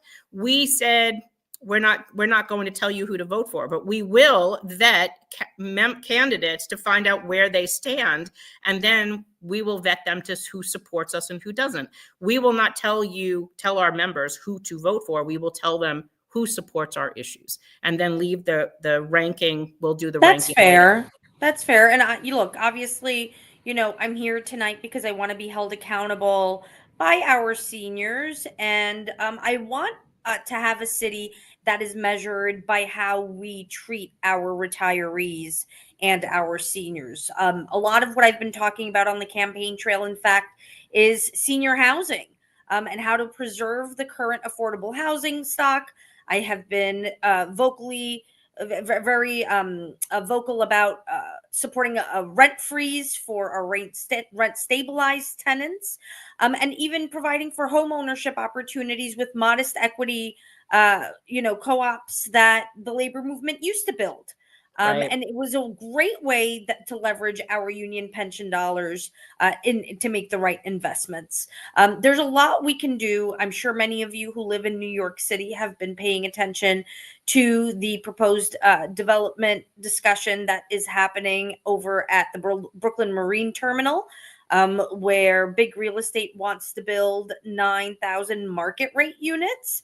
And frankly, our priority should really be in building supportive housing units, workforce housing units, and senior housing units, so that people have the wraparound services and have a good quality of life. Right? We build communities, we build homes, not houses, not housing, but homes. Local 3 used to do that. There was Electchester. Local 3 Harry Van Arsdale. I'm talking about Electchester. I'm talking about Amalgamated Houses and Co-op City. I'm talking about Penn South in Manhattan. I'm talking about Amalgamated Warbasse in Brooklyn. I'm talking about the Big Six over here in Woodside. I mean, this is how we create affordable housing that is sustainably affordable across generations. And it really was the precursor to the Mitchell-Lama movement, which was also very successful. So there have been historically a lot of solutions right in front of our eyes. I agree.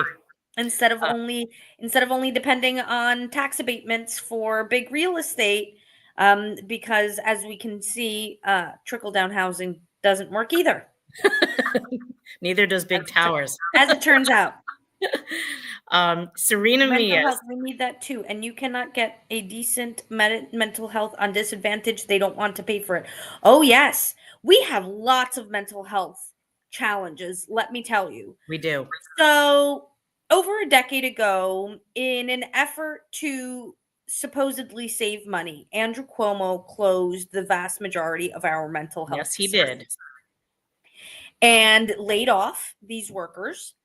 And New York City has never been able to recover, not only in terms of the lack of facilities, but we are now devoid of the health professionals that we need in order to address our mental health crisis. So if you're just joining us now, I want to direct you to Harmony NYC, my plan to bring mental health into every aspect of our lives.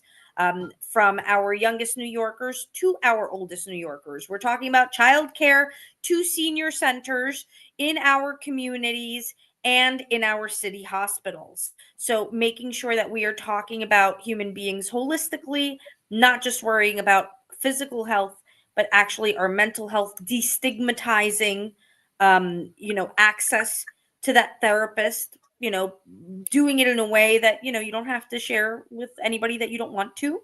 But what's important is that you're talking to people about, what you're going through. And I think in that way, we are doing our due diligence with preventive care.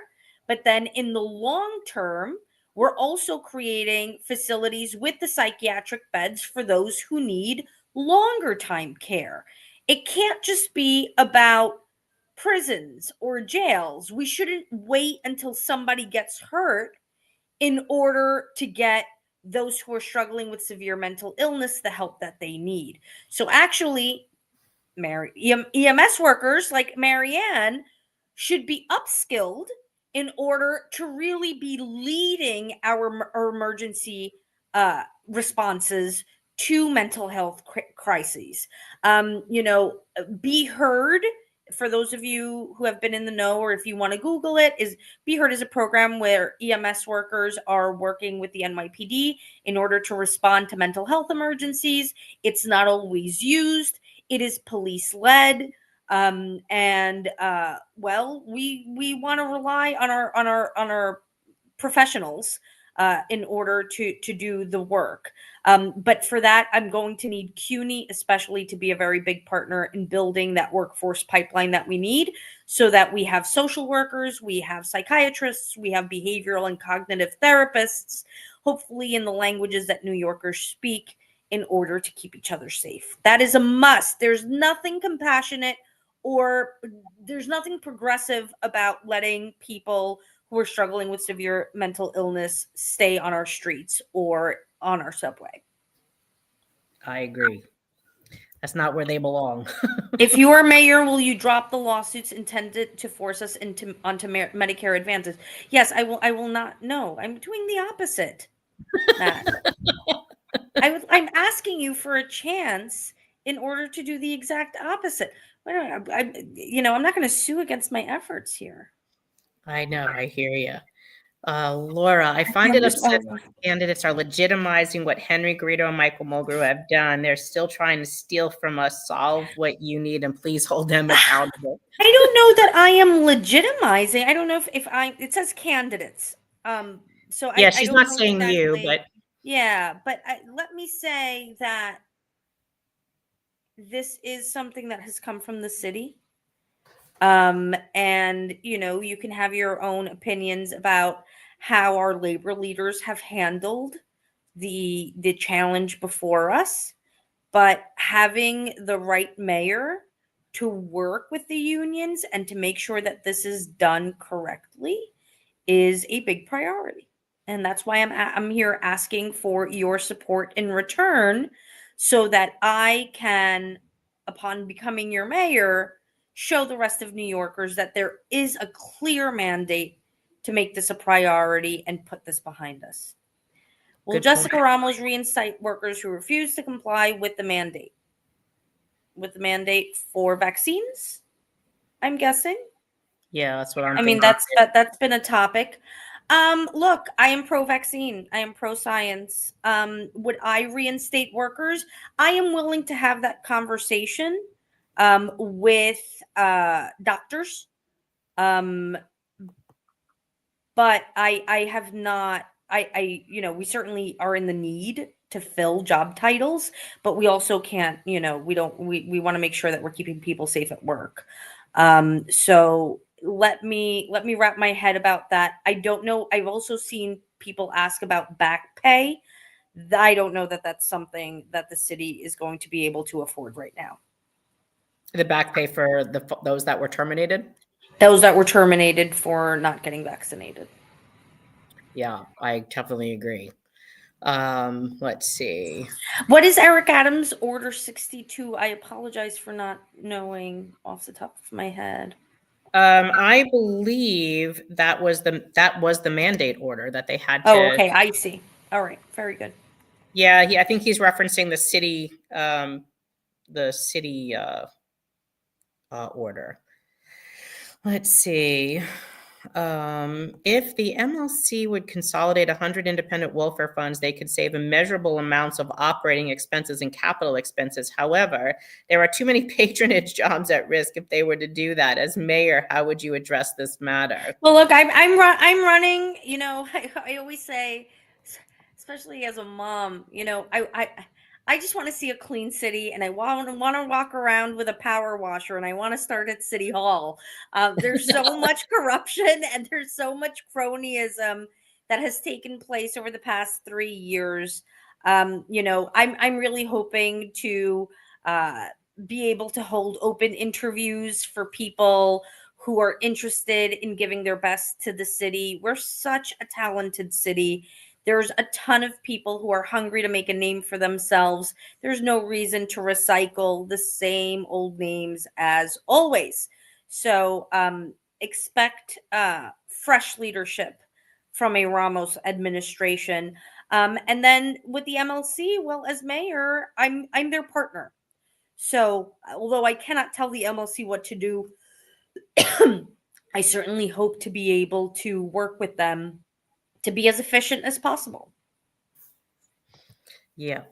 Laura, how are you going to retain city workers if they learn how we've been used as a sacrificial lamb to cough up what Mulgrew and Garrido have violated? They think it's okay to discard us for their benefit. Well, I'm hoping that they will want to come work for a mayor who does care about their future and who does care about keeping promises and setting this city up and setting working people up for success. Look, I mean, the reason my family came to this country was to provide better opportunity for me and my sisters and for us to be able to build generational wealth. And that's the promise of the city. And I really want that to be true again. I want it to be true that if you play by the rules and you work hard, then you will be rewarded.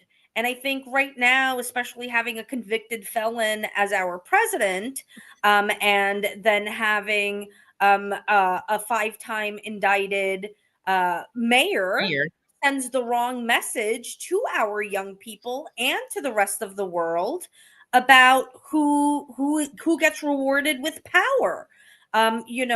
This is a race now where the leader in the polls is a sex pest. And I will tell you, I will have a zero tolerance policy for perverts in my administration. There will be no non-consensual touching of anybody. There will be no international wire fraud. And I'm sorry that these things have to be said and that the bar is this low, but we deserve a serious mayor who takes our issues seriously, who understands the ticking clock on climate change, who wants to build a union climate economy, who wants to think creatively about what the future looks like and how we're generating revenue for the increased cost of the different things that we need in order to keep us healthy and well fed and housed. There's a lot to be done. And I'm hoping that you can trust me with this job, that you'll hire me as your mayor, because you see my passion and my commitment to do this the right way, that you can trust that I will speak truth to power even when you're not in the room, and that you see in me a partner in administrating this city in a way that is honest, and in a way that is ambitious. If you tax stock exchanges and other tax on billionaires, they will move out of New York State. Oh boy, are you a billionaire? I don't agree with that. Do you agree with that? So this is also the argument that we hear every time we try to raise the minimum wage. Mm-hmm. And what I like to point out is, let us consider the people who are moving out of New York State.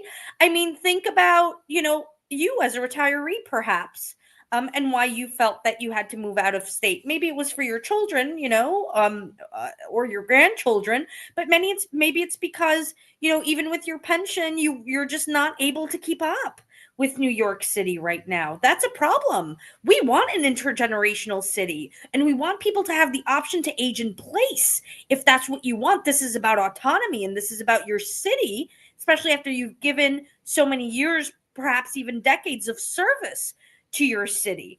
So am I worried about the billionaires leaving? I mean, they're not even they're not paying taxes now. They're not even our tax base.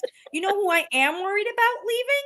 People who feel like they can only afford to buy a home if they move to New Jersey or move to Pennsylvania and are willing to put up with a 2 or 3 hour commute. Yes, one of our retirees is from sanitation, and he could not find, he needs to downsize. He has a disability, cannot find an apartment that he can afford in the 5 boroughs. Even going out. I believe it. Listen, right now in Jackson Heights, a house is $1 million. I'm a 4-term state senator. Mother of two, and I have not been able to buy a home. I have not been able, I'm a rent stabilized tenant. I've been living in a rent stabilized apartment for 13 years. My immigrant parents were not able to to buy a house in New York. Right. It's not easy. It's not easy. I am not a candidate that was born with a silver spoon in my mouth. Yeah. I don't have a famous aunt that ran for office. I don't, come from any privilege whatsoever. I come from the labor movement. And I come from a family where I was taught to do the right thing. And I am a person who, has it very clear that the income inequality that is taking place in our city is leading us to poor health outcomes, poor education outcomes. I mean, we need more critical thinkers. We need people to read. And I don't think so the stock transfer tax would do that, because it's literally like a nickel tax on every transfer. On and every even transfer, yeah. like Hong Kong and I think in London reduced theirs to like 0.5%, like 2% or something. It's small. So even if you downgraded it from whatever it is now, I think they're proposing the STEC bill is like 5 cents per transfer. But even if you did like 2.5 cents for 2 cents per transfer, it would still, right now, the state of New York is collecting this tax, but every year it reimburses it back to Wall Street. Wall Street's already surviving without it. But these You're not worried about them? No, I'm no, because my opinion is we're charging my retirees $9 to go in through the congestion zone, that live in the zone, that have to go to the hospitals to go get care. We're charging our retirees $9 to get out of the zone to go to their family's house. In London, that is reimbursed. When you are crossing in or out of the central. She just froze. Are you there? Oh, did I freeze? I'm sorry. Can you hear me? What I was saying was that I got you. In London, with their congestion pricing, their implementation, people who are crossing in and out of the central city district are actually reimbursed when it is for a medical reason. And with a doctor's note, they get reimbursed. Well, there's exemptions for that, but I was actually just mentioning, my statement on London and Hong Kong had to do with the stock transfer tax, not congestion pricing. But in their laws, their stock transfer tax was reduced. Hong Kong recently reduced theirs, but it's still, the state is still collecting this since the 80s, and yet every year reimburses it. They could use that for retiree health funding to create the benefit trust. They housing, universal child care, free uni, millions of dollars. Yes, yes, absolutely. I know. And I mean, do we really want to live in a world where we just kowtow to anything the richest among us want and need? I mean, how many houses does a person need in their lifetime? How many yachts? I mean, I don't want to hinder anybody's success, but at what point does the success become excess? And does it take away from the well-being of others? Yep, absolutely. I was just sent a message about something I did misstate about Order 62, that it exempts celebrities who make money for the city and that they're upset. What is this? This was, remember the question that I asked before? Yeah, no, I remember the question. No, it exempts celebrities? Yeah, I'll look this up, what they're saying to me, and I'll send this. Yeah, me too. It says, can you please mention Order 62 exempts celebrities who make money for the city, but they fired us for refusing. Does she agree with that? It's the basis of the Garvey et al. Case. I'll look that up for you. And I apologize that I am not familiar with that particular executive order, but me neither, I I'll was send able it to you. Provide some insight on where I stand on the vaccination issue. So, Danny, if you send me that, I will make sure that the senator gets it for you, because you'll be educating both me and her. But thank you for that. Let's see. What is this? CJP, respectfully, this is all political rhetoric. We're retirees, so I'm disabled. others perhaps in not so great health. But we're not done here. Respectfully, we will test truth to power, and it's really it is a fight.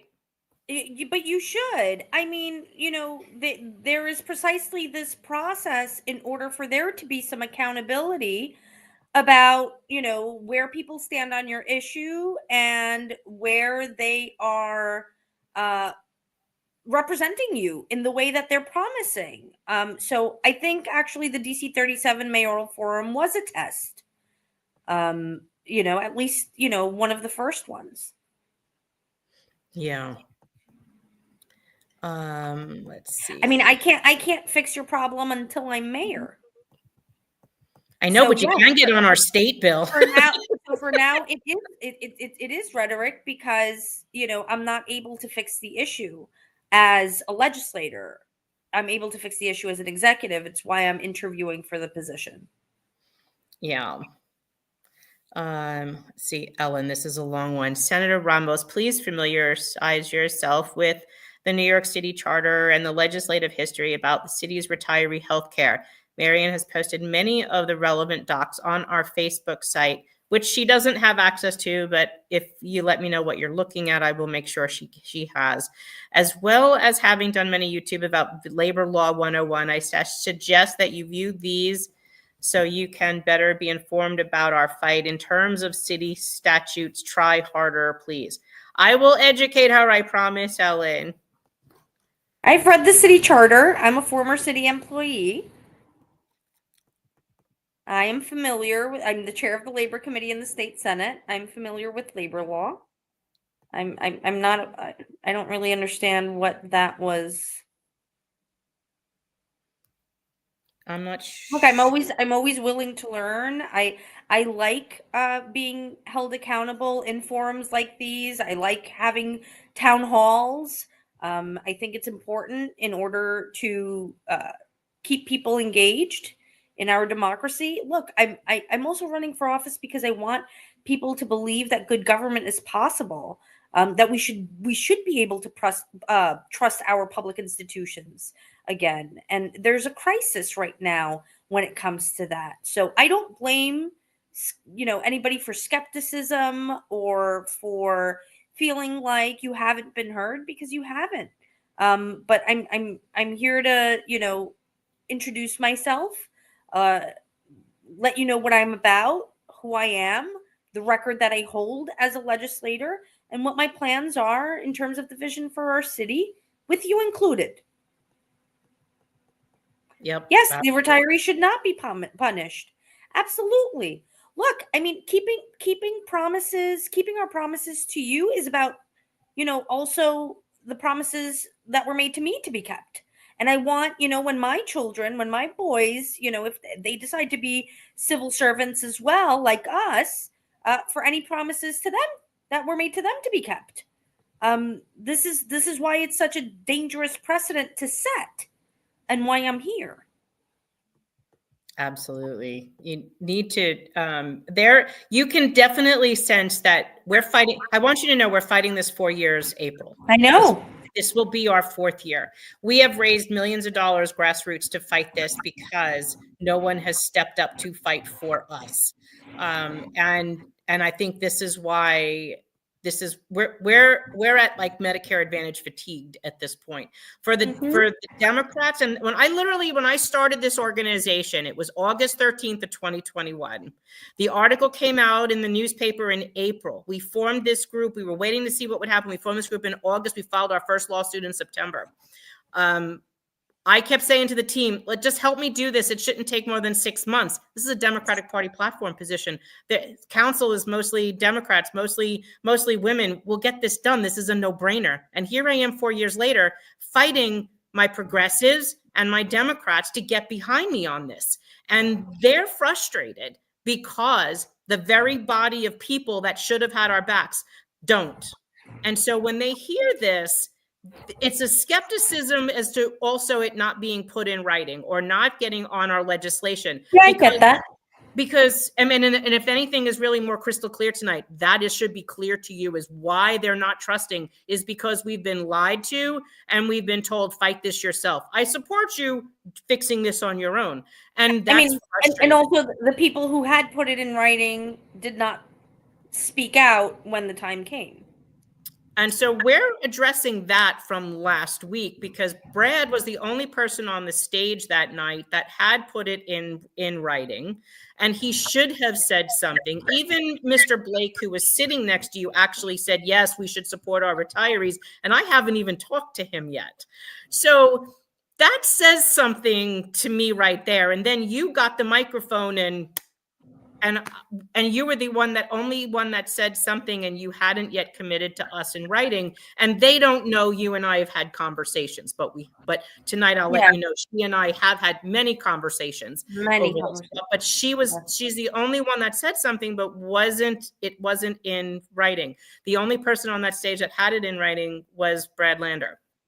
So I am committing to all of you that I will make an attempt to speak with every candidate that's running for mayor to see where they are on this issue, educate them on the issue, and see what their stand. And if they refuse to put it in writing, I can't get behind them because we're very familiar that candidate Adams said, bait and switch, I support you on this is my health care. And then took off, and it was one excuse after the other. He blamed the unions, he blamed the lawyers, he blamed the law department. I'm the mayor, the buck stops with me, except on this retiree issue. I got nothing to do with this. So it's like, this has been frustrating. And Mary Caniger, I think she might be on here. Mary worked in the DA's office in Brooklyn, I believe, for like 45 years. Her mother's a DC 37 retiree. She worked at DC 37 for like 20 years. Her mother makes a less than $15,000 pension. Mm-hmm. So when they came to the rally and we occupied DC 37's lobby, the two of them came together, mother and daughter. And no one has their back. The mayor had the audacity at a town hall that she was just at like 2 months ago to say, I am you. I'm the blue collar mayor. I am you. No, Eric. Eric's going to make a pension. He's got two pensions. He'll make about $70,000. Her mother makes less than 15 or about $15,000. Yeah. He's not us.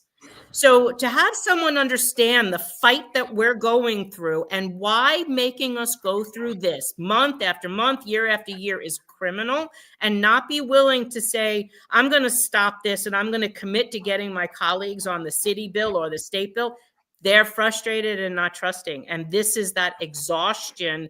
I understand. It's justified. And that's why. And so they have every reason not to be trusting. Look, we were told, hey, get behind Susan Zwang, city councilwoman, get behind her, help her get elected. We went to Bath Beach, help her get elected. She ghosted us. So we didn't make her put it in writing either. Now we've taken our tactic and we said, you're going to put it in writing, you're going to put your signature on it, and you're going to do what you can do, or I can't come out to support you because they're all telling me we don't agree with this. That's why when we decided that, we have to delve into this. We either have to support a candidate or run our own candidates. And last election cycle, we ran a retiree as an assembly person in a district in Manhattan for the very first time. He was a first-time candidate, got his feet wet, and we're not stopping. That's why we also created Retired Labor Strong, because we have retirees that ran this city. We have deputy commissioners, deputy mayors. We have people, city council women. We have retired senators that are saying, we're supporting what you're doing. So this is why we're saying, you know what? We had to get political. We didn't have a choice, because if we can't rely on the politicians that are there, we're going to have to find politicians to take their place in order to do the right thing, because we would never have thought this fight would have gone on more than 6 months. And now we're here 4 years. And I shouldn't have had to codify a promise. If you talk to Lillian Roberts, Lillian will say, never privatize healthcare. And yet this young knucklehead is privatizing healthcare. And I get it. You know what? He's frustrated. He wanted a raise and he was told, I'll take the position that he was told it's the same thing, because today I was listening to hearings from 21 where even management was testifying before the city council that it's the same but better. And I think that, and I will make that position that they were lied to and they believed it. But once they learned that they were lied to at some point, they should have held management accountable for lying them and pulling the bait and switch on them. We shouldn't have had to do that. And we're fighting this on their own. And I think what makes them even more angry, so you understand, is that, Henry, they're DC-37 retirees. And right today, and I sent you that text a little while ago, they're getting text messages from our own damn union telling them to advocate against themselves. So it's hard to hear, it's hard for them to hear you want to make a partnership with him when it's his union and the I retirees understand. advocating Look, against. we all see it from our own perspective. I mean, we I have know. to solve the retiree issue. As your mayor, I will also have to negotiate contracts with them. They are the collective bargaining agent for so many of the city titles. Yes, not retirees. I'm not So talking about retirees. yeah, so I'll tell you though, when you're mayor, I would find you need to find a new labor commissioner, and by this point I'll probably be employed. So you need a new labor commissioner of OLR that's not going to encourage unions to sell off their retirees. So Renee Campion needs to go, Claire Levitt needs to go, Dan Pollock needs to go. Bring in people that will balance the equities and not sell off people. That'll be my suggestion. Let's see if we have anything else on different topics. Yeah, are there any other issues that you see in your neighborhood, in your daily lives that I should know about? Here's one. I don't know what that Are you city being to remain an amnesty city? Well, we're not an amnesty city. We're a sanctuary city, where is probably what you meant to say. We're not an amnesty city. The city does not have power over immigration laws. So we can't provide people with amnesty. We're a sanctuary city, which means that city government only cooperates with the federal government when an immigrant has committed a heinous crime. And there is a list of violent crimes, everything from rape to murder, that is on that list, where the city does cooperate with Border Patrol or with ICE. The issue here is that we have seen Eric Adams give tremendous leeway to ICE and allowing them to come into our hospitals, into our schools, into houses of worship. And I do believe that we need to keep ICE out of our public institutions. This is about keeping families whole, and making sure that good people are able to continue to make New York City their home. Mm-hmm. We are a city of immigrants. Always have and always will be. We are a CUNY melting pot. What's your plan for free tuition for CUNY students? Well, I don't know that we have the money right now in order to make CUNY free for all students. I would love to. If you have my commitment that if I someday see that we can financially do this for all students, we will. But I do want to focus on building the workforce pipelines that we don't have. And that is namely around mental health services, which is what we talked about a little earlier. We just don't have the professionals we need in order to address the crisis. I want to be able to call for a mental health emergency on day one of my mayoralty in order to accelerate the pace with which we can refurbish the old mental health facilities, because some of those buildings are in working order. They just need a little TLC. They need to be restaffed and resourced so that we can open them back up, and help keep each other safe in that way. How can you stop the hospital closings in New York City? It's been devastating. Tell me about it. Over the past 25 years here in Queens alone, we have seen the closure of 5 hospitals, both public and private. Thank you, Andrew Cuomo, because he was part of that commission as well. And so making sure that we are resourcing our hospitals. I'm the state senator for Elmhurst Hospital, where I was born. And so making sure we're protecting our city hospitals. And I actually want to add a lot to be able to support our new mothers, be able to support our seniors and geriatric care. I want to be able to add mental health services to our city hospitals, and really fill the health desert voids where they still exist in our city. I have a neighborhood here in my current state Senate district, East Elmhurst, 11369, that doesn't have a doctor, not even a private one. And I've been working very hard with Urban Health Plan to be able to build a clinic here. There are still many neighborhoods without appropriate health care. So we have to make the right investments. And remember, preventive care is always much more cost saving than taking care of those who have already been diagnosed as sick. Absolutely. Let's see.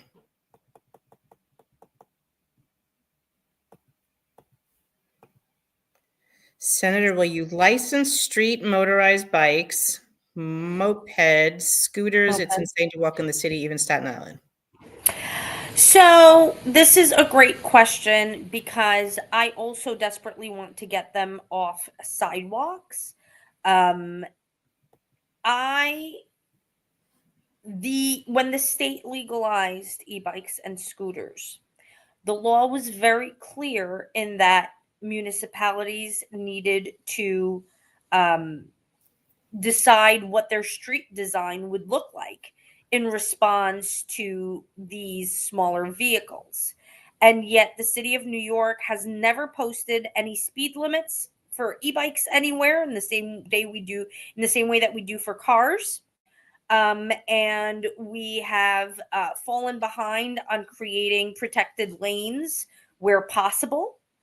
And we also want to make sure that we are investing in bus rapid transit, which is something that I want to deliver on many of our big corridors. For example, Northern Boulevard here in Queens or Fordham Road in the Bronx. There should be many different ways in order for people to have transit options available to them. Not to take or healthcare companies. Yeah, I have not taken money from healthcare companies, nor have they offered. Maybe they just already know. Can you fix our problem with our state bill? Not single-handedly. I think they really want you on it, though. I understand. If you want to go, you need to give us choice with healthcare so we can retain traditional Medicare with a supplemental plan. I understand. Yes, what we want is for there to be no change to what you were promised. Right. Mia, you keep asking about the differences between traditional Medicare and Medicare Advantage. She keeps asking the same question. There's actually several of them. They're looking to see that you know the differences between traditional Medicare and Medicare Advantage. Okay. Do you want me to quickly explain those? I mean, if you'd like, I think I understand what Medicare Advantage is. I mean, it's not something that's only been around for our group of retirees, and Right. it's something that was included in Project 2025. I understand the difference. So the main difference is Medicare Advantage has a network of doctors. Not all doctors and hospitals are in. Medicare Traditional does not have networks. There's very rare prior authorizations in traditional Medicare. Medicare Advantage has a lot of them. Yes, and the system has been pushing towards Medicare Advantage. I mean, we're not even getting the Medicare reimbursements that we used to. I mean, it's something like 30 cents to the dollar for our hospitals. And for other healthcare providers. And that's a big problem that may only get bigger under the current White House occupant. Trust me, is not something I believe anymore. I understand. Yep. And this looks like the rest of them. They really, I think this is what it means for them. Well, I'm here talking to you. So Scott told me told me Wednesday that he would put it in writing in 2 days. John, we actually did get it in writing from Scott. So we have it today in writing from Scott, from Brad, from Jim. Camille says, I'm sorry, but I can't support anyone who won't sign our bills. Oh, there's Mary, Manhattan DA. I'm sorry, I said you were from Brooklyn. I'm getting there. There's just like a million. There's a million. She worked for 45 years in the Manhattan DA's office. Wow, that's incredible. Thank you for needs your an award. service. Seriously. I'm telling you, Mary, She was listening to me. Great stories. The mayor said he's like us. He wants to buy the loaf of bread. We have to buy the slice. He literally said that to her. I have to send you that video. It's a 5-minute video of her challenging. At the town hall that you mentioned? Yes, I will say it's a short little 5-minute video. It's on our YouTube channel. I will send that to you. It's she was a warrior and she confronted him, and then he took the mic and he answered it, and then she started to talk back to him and he gave her back the mic. And then that's really where he's like, I have no control over this. Mary was a rock star. I love Mary, and her mom also was DC 37. Incredible. That's who I was talking about, Patricia says, my council person said she supports retirees, but is not signed on to 1096. And that's the frustration that we had. Adam doesn't need pensions. Well, he'll have 2, Sandy. No soap. What does that mean? I don't know what that means. Ellen, what does no soup mean? No mean? soup? Maybe she meant no soup. No soup for you. No soup for you? Like I don't know what that means. What did that mean, Ellen? Seinfeld? I don't know. Do you remember Seinfeld? I don't know. Yeah. Will she sign on? They all want you to sign on. Oh my God, I said yes, but I'm still here. No need to press me. I'm right here. Press, sign on, must sign on.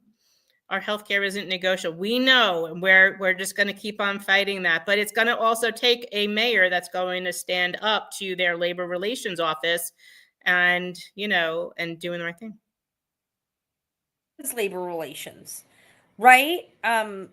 Just because someone is progressive, someone has the best of intentions, doesn't mean they have this type of competency.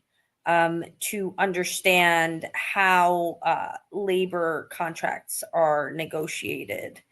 So that's I think an important skill set in the next mayor. Speak Congress has directed. Yes, very, very important.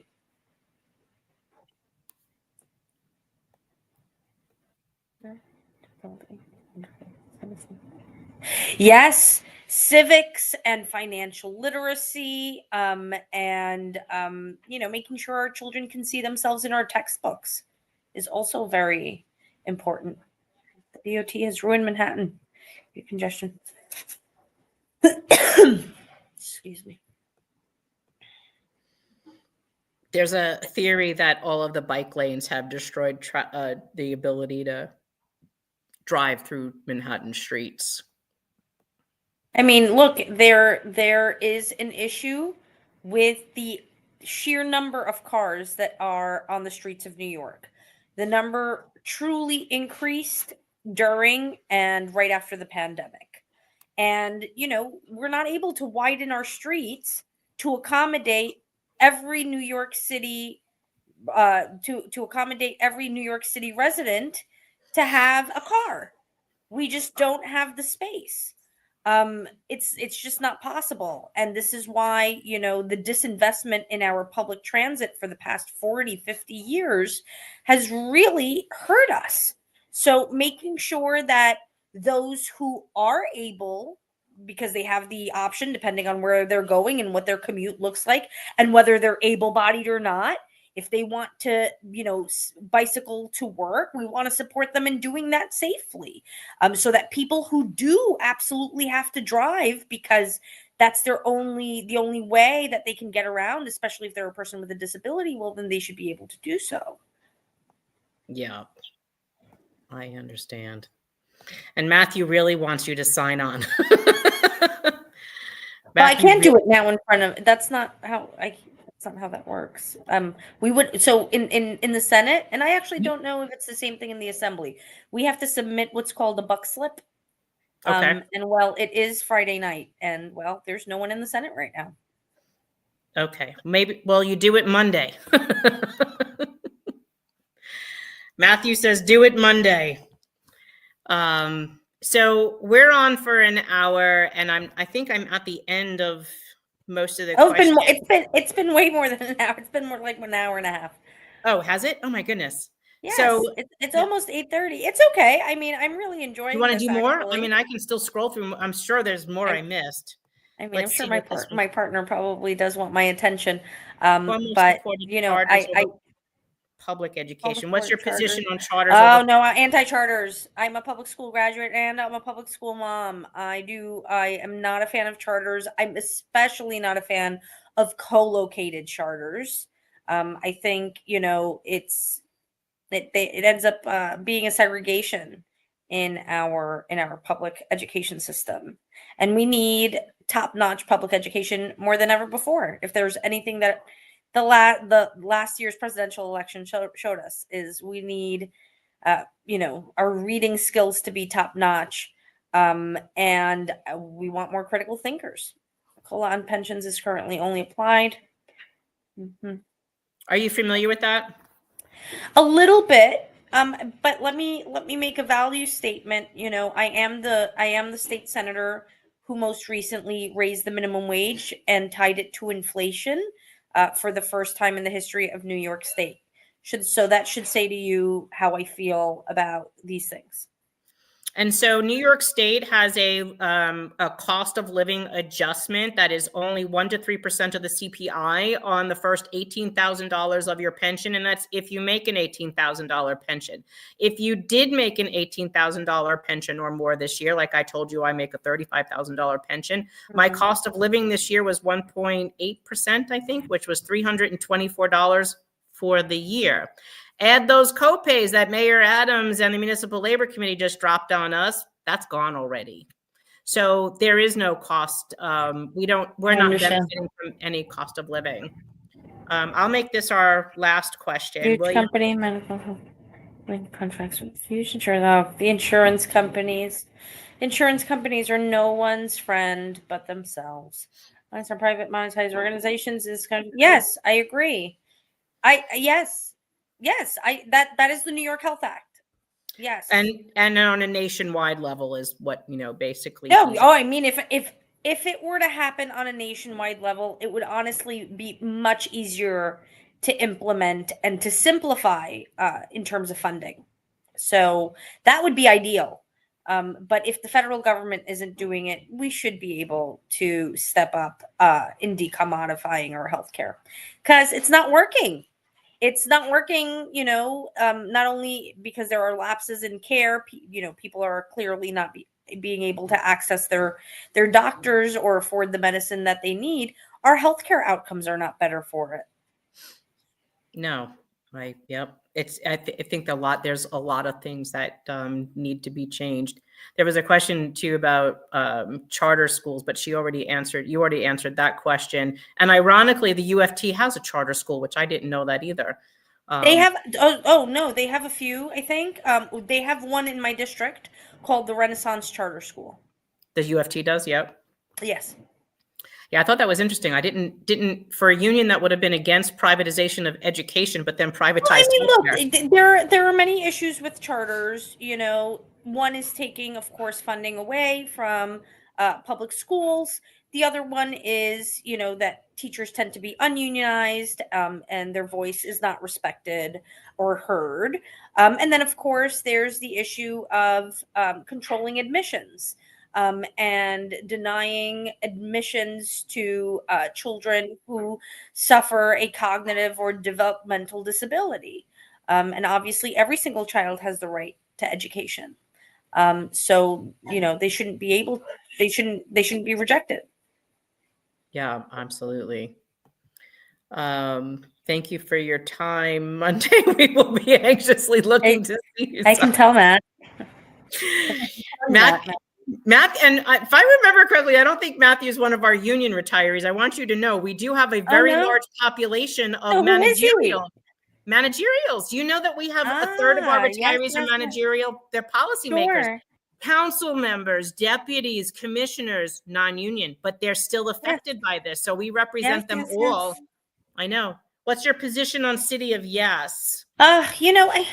City of Yes was a plan to change a lot of the rezoning, but not an affordable housing plan in the way that I think it was sold. So what do I think of it? I mean, I have issues with a lot of what was proposed. I don't agree with parking mandates. I do want commercial spaces to be included in different places in order to provide for a quality of life where, for example, our seniors are able to access groceries really close, by thinking about what the future of vertical living might look like. But ultimately, it's not an affordable housing plan. And we need to get smart about leveraging every tool and resource we have to actually invest in building housing. And this is why I insist that working people, really, we can only depend on ourselves to have a steady stream of building housing and not just waiting for the tax abatements to materialize. That has not been working. And MEA, Managerial Employees Association, is like like your state organizations of managerials, because we're also working with them on the state bill because they're non-union, yet because policymakers are not allowed to be unionized in the state.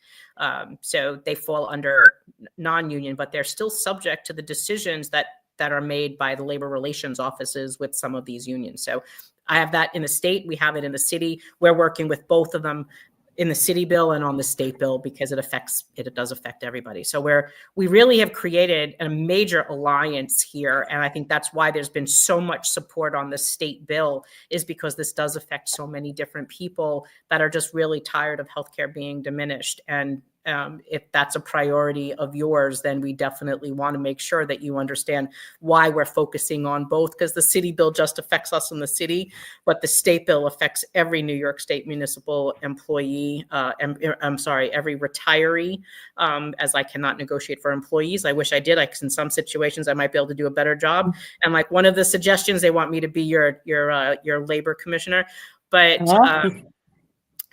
I think that was really a great evening of question and answers. And I'm sure I really enjoyed this. Maybe we can do it again soon. I do this, so I do this every Friday, Friday, and sometimes I can, if there's not a lot of questions, I'll do 30 minutes. Sometimes I can be on here for over 2 hours. Here I've got 2.5 hours, but I did start a half hour before you. I was very lucky in that I didn't really I didn't have somewhere to be immediately thereafter, so I've been able to stay for this time. I mean, I don't mind. And I can't obviously promise to be able to join every Friday, but I would like to join some Fridays here and there, even if it's just for 15 minutes or half an hour, in case you have questions. I missed the previous comment. They're going faster now. Kudos for Senator Ramos. I don't mind taking questions. I like people. I know. There's some hearts. Thank you for the opportunity, because they do need to hear from this. When people are, I want you to feel heard. Yeah, and I think that's a problem too with some of the forums, that they're only inviting some of the Democratic candidates, and the questions are limited. Our issues are very focused on retiree issues only, so it's extremely important that we stay as focused as we can. We always say we're a one issue group, and here you did get a large number of issues, and you felt the passion. We don't lead one issue lives. I mean, no. Your collective issue is definitely very important, perhaps even most important, considering that if we don't have our health, we don't have anything else. But certainly, I'm sure that you're also worrying about other things. And I do agree that in general, older folks are ignored. I've seen that time and time again. And it's not a good measure of our society. No. If we were to I create, agree with if we were to create a society where we really cared about uplifting our children and our seniors, we would be in such a different place. Thank you, Matthew Weber. Period. I love you, Matthew. You're hysterical. Okay, set your alarm. I'm sure she'll text me. Although I don't know if her office will be open at 8 a.m., but I'm sure she'll let me know. Well, And then, I will have already embarked on my trip upstate towards Albany because I'm usually on the 7:15 out of Penn Station. oh my goodness. Sarita, Absolutely. at least Sarita's having fun. You guys are fun, actually. You're courtesy of taste. So yes, no, absolutely, absolutely. Maybe, like I said, maybe we can, get into a rhythm, and that way I can answer your questions Absolutely. on this and other things. But thank you all for All your right. time tonight. Thank you for Um, joining us. I appreciate it. yeah, absolutely, And just so you absolutely. know, tonight has been live streamed into our private Facebook page, which was 30,000 people, our public page, which is about 2,500 people, our LinkedIn, our YouTube, which is another 13,000 people, X, Twitter, and Instagram. And then this will be saved in memorial on most of those channels, including YouTube. So you can always Thank go you. back and watch and listen, and people can ask questions. And if you do want to come back, let us know. We like to as much advance notice, because when you let us know you were willing to do this, I started to advertise it right away so they could think of their questions and come back and be prepared to ask you tonight. But you can I want you to definitely feel that they are passionate about people supporting us and showing us that they Sure. support us and getting on this legislation. We want to stop fighting this. We want to win this and close the door. We shouldn't have had to come out of retirement to fight. And I think you're feeling that. Absolutely. I do feel it. I do hear you. I do see you. And I really hope to be able to work with you and count on your support. We do have a big filing deadline happening next week. So I do want to encourage you to, visit our website, ramosfornyc.com. I know we're living in tough times, but to run an effective campaign, we count on small grassroots donations, because I'm not taking money from big real estate, because I'm not taking money from insurance companies. So I rely on regular New Yorkers like you, and anything starting with just a $10 donation gets matched by the city's public matching funds program and would really help me get across the finish line. Gotcha. As Roberta says, fight and donate. So that's how we do this, grassroots style. I'll update our website, guys, to put her information up by the weekend, and that will be my goal, usually on Saturdays. If you have any questions, I know actually there's one thing. Usually some of our retirees don't do electronic payment, so let me know. You can message me on how they can send a check, because sometimes they do that they cannot do, or they don't like doing it. So it would have to be made out to Ramos for NYC. Ramos for NYC. For FOR. RAMOS, FOR, NYC. And then is there a form that has to be filled out with those? Or Absolutely. And I would have to get you the forms, Marianne. So Ramos for NYC on a check. And then what you'll do is, so guys, what I'll do is she'll get me that information on where to mail it to, what to make the check out to, and then the form and I'll upload that to her part of the page when I update the Retired Labor Strong page. So when you get that to me, I'll make sure that goes up to them and they have access to that. Okay. Excellent. Thank you all so much. Thanks for spending your evening with us. Staying active and staying engaged. And I'm sure I'll see you all soon. Absolutely. Well, and remember, you are joining us. Remember, everyone, she is coming up to our forum on April 17th. So you'll see her then again, but if you don't see her in between, but I think you'll see her again. So thank you very much for your time. Tell your partner, I'm sorry we hogged up your evening. That's okay. I just hope there's some dinner. All right, you go. I'm going to wrap up. I'm going to put you back in the way when you're free to go. Thank and you I will all. talk to you later. Enjoy your weekend. Thank you very much. All right, everyone. Thank you so much for your patience and your persistence and your millions of questions. I just want you to know what it looks like on my side. So, because there was one lady that kept saying, you're not asking my question, but literally, I want you to know, like, I have a sidebar here. And remember, because we're in 5 different places, we're in Facebook on 2 separate pages, we're on LinkedIn, we're on YouTube, we're on Twitter, and we're on Instagram. And I've got questions coming in from all 5 of those venues. And so while we're live streaming this live, I've got questions coming in on my sidebar from all 5 of those places. So I understand that you may or may not agree with but to listening to people, I believe we should listen to everybody, whether you might agree with them or not. And then this is why we do this, right? You have candidates that are to the left, candidates to the right. Some are really, really to the left. Some are really, really to the right. Some are kind of mainstream. And many of them have different issues and points and perspectives. But you're never really going to know who they are just by reading their website. You have to have them on. And that's what we're going to do, is try to educate them. And if they don't know, we're going to teach them. And so like Danny tonight, Danny, thank you, because I was not familiar with that one thing that you had mentioned. And so I wanted to make sure that you send that to me, because I should also know about it. I don't have a problem with saying I don't know something. My name's not Michael. And if I don't know, I want to learn it. That's exactly how we got to this point with healthcare. It's like, sometimes I joke like I'm the Cliff Clavin of healthcare bullshit, but I'm not kidding you. You learn this way. So Danny, send me this. I will make sure that the senator gets it, and she will understand it as well, because not every politician, if a politician tells you they know everything about everything, they're bullshitting you, quite honestly. So you have to take the time to educate them, right? And you may not agree. I mean, who knows? Marianne, I didn't want to be disrespectful to your guest, but anyone who votes for Ms. Ramos should have their head examined. She did not come off good tonight in a lot of ways. And see, Tommy, this is how you, as a voter, gets to make up your mind, and by learning their candidate. Some people may think she's great. Some people may think she's not, but you're not going to know that by reading a website. I need you to be able to listen to her, watch her ask the questions, and see what her commitment level is.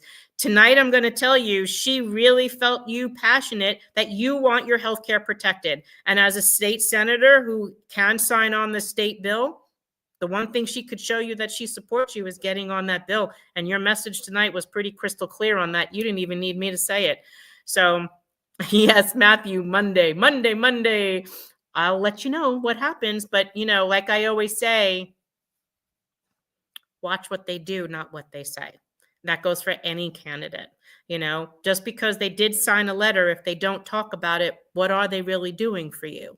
So watch. Like I said to you earlier, it doesn't just end when they sign their commitment to you.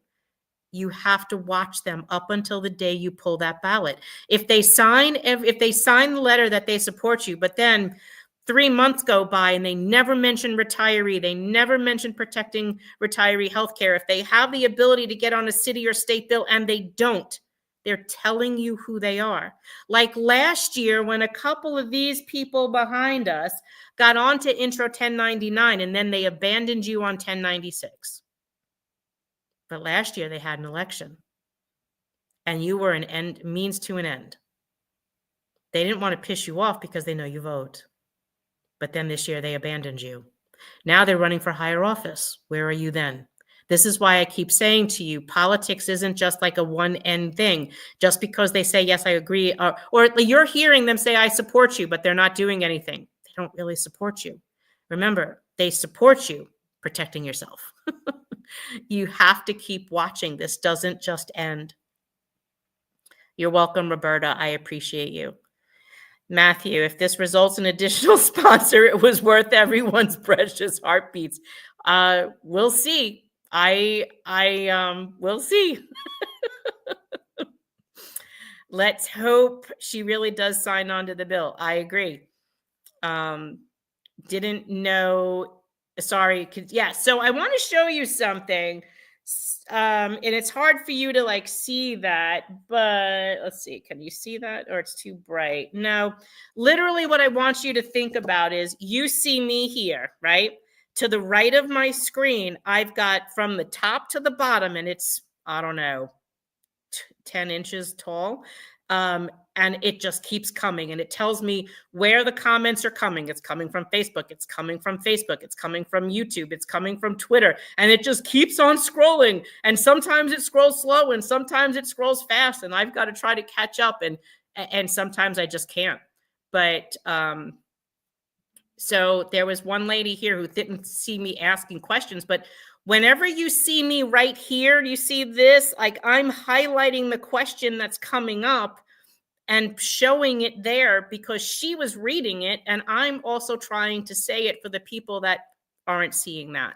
But when there's a question, I don't know. And yeah, Ellen, you taught me a new thing, like no soap means no enthusiasm. I thought you were saying like no soup for you. I don't know. That was very funny. Thank you, Miriam. We would not have gotten this far without you. Look, Marie, I mean, this is like this is like a crazy ass train ride, you know? It just is. It really is. Sent, thank you again so much. A lot of people aren't aware. No, they're not. And I mean, look, I'm on this almost 3 hours. This is probably one of the longest Friday Night Lives I've ever done. But it's important for you to get to know people and ask these questions. I want to do this with every candidate. Like Jim Walden needs to come back. And I know Jim was even asking questions in here tonight, but you guys need to come back because this is the place where you get to meet the people who will truly have your back, and you'll feel whether or not they have your back or not. You know what I mean? I know you know. Good night, Marion. You were wonderful as usual. She was a worthy guest, and I heard her. If it wasn't for her closeness to Garrido, I would think about giving her a donation. And you know, and that's another thing too, is so many of these candidates you'll see are basically whining, dining, and, you know, dancing with the unions because they think that that's who they have to entertain. And at the same time, disaffiliating with you. And I don't agree with that. They are disenfranchising themselves from the largest voting bloc in the city of New York, retirees. And they discount you, which bothers me about most of the city council because they're mostly younger. I have never thought I would have seen this in my entire life, that there is a lack of respect for an older adult. They don't care about you anymore. And it's frustrating to see because I was never taught that. I was always taught you respect your elders. This city council, under the leadership of Adrian Adams, does not respect us at all. So you have to keep looking and seeing what they're saying and what they're doing. And if they're more interested in young people and not the needs of the older New Yorkers, they don't belong in office. So most leaders are scared of the unions. It's sad to see. And really, what power do they have? Not really much. The whole thing is just a ruse. Yes, about the Garrido love. I know. How impressive that Jim Walden was watching this. Yes, I was when his comment came up, I was actually surprised that Jim was watching this too. And then there was another comment, but it went by so fast I wasn't able to see what it said. But they should all be there, I believe, in this video. You really are not helping us save our benefits, but enabling candidates to hear us. Yeah, so I need you to hear them because you are the voter. It's really important. No, I'm not enabling a candidate. I'm giving them a platform to be able to talk to you. And then based on how they answer those questions or what they do, gives you the power in who you vote for.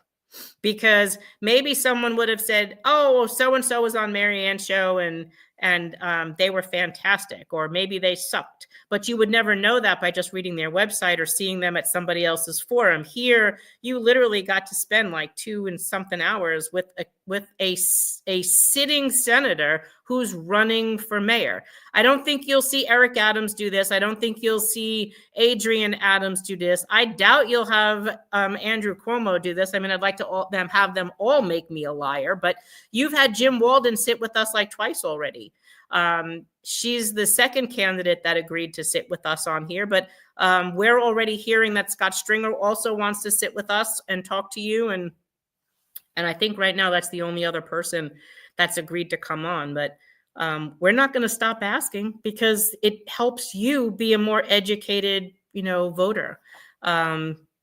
Your patience is amazing, and ability to motivate and translate and advise is so appreciated. You break things down in a way that makes sense. And, and she is in admitting that she didn't always know all of the things that you asked her was fine too. At least we gave her a safe space to be able to say, I don't know what that means. And we explained it. And even the one thing that I didn't know and she didn't either, the retiree was willing to discuss it with us and share that knowledge, which that's what makes a community, right? I mean, to me, you can't put a price on that. That's priceless. What percent of New York City public retirees do not reside and vote in New York? Only like a quarter of them. There's like less than that. It's like 250,000 retirees. I think I have to go back and look at the numbers because we had all of that. It's not a lot of people. It's like maybe 200. It's like maybe I think it was like less than a quarter of the retirees. It was a small number of retirees that do not live in New York State. I was impressed with the amount of time she spent with us. Look, I mean, she really does want our vote. So she wanted to spend as much time to get to know us and get to know you and have her questions answered. She's looking for support. I'm going to take the position. Look, Henry, she came from 371, DC 37, right? And she's also telling you that, which is clear as day, Henry didn't support her the first time. He was supporting Eric. And then when Adrian decided she was running, he came out in the papers that he was supporting Adrian. Now, if you guys go tomorrow to Baisley Boulevard, where the speaker is going to be making her campaign kickoff, let me know what union leaders are there. Because if Henry's there, that's the second time he personally did not endorse her, and she's from Local 371. So that would scream a lot. So she's looking for someone too. And she hadn't even came out to support us when for the second time it was in the paper that he wasn't supporting her. Can't wait to see the rest of the candidates. Me too, Roberta. I mean, this was truly interesting. You really get to hear, get to learn their true selves. I wonder if she realized that dropping the appeals on our lawsuits, that means it's all over. No, she understands that part. Good night. I understand. I got to go to bed too. John Manning, send Jim Walden 10 or 25 bucks right now. It's Friday night. Thank you, John. Yes, I think as of tonight, he was short like 65 New York City donors. So if you are in New York, please contribute to Jim tonight, 10 or 20 bucks. Do whatever you can to help push him over that goal. I think she was impressed with the amount of knowledge that we showed her about labor law, labor history, and that we even got into this situation. I probably agree with you. Tommy says Jim Walden was focused and sincere and on time. Ms. Ramos was 30 minutes late, very concerned about her phone and didn't seem committed to the cause. Roberta says, I agree. Makes me think twice. Serena says, I received a tax refund from 23. I'll spread it wisely. Celso, not an excuse. They're all college graduates, even lawyers in the city council. They should know better. No excuses. Yep, Kathy, very true. There is a lack of disrespect. I mean, there is a lack of respect for elder New Yorkers. So Roberta Walden, yay. I have tried to get a straight answer from Carmen De La Rosa. No luck so far. Edward, you are not going to get a straight answer from Carmen. She literally is tight, so tight. I should probably make a meme where she's in the pocket of Henry Garrido. You saw my meme of Adrian Adams in Henry's pocket. Let me show you that one. You're probably not going to be able to see my. Oh, there you go. Look. See the speaker in his pocket. And I even did one. I know that can't definitely be Henry's booty, but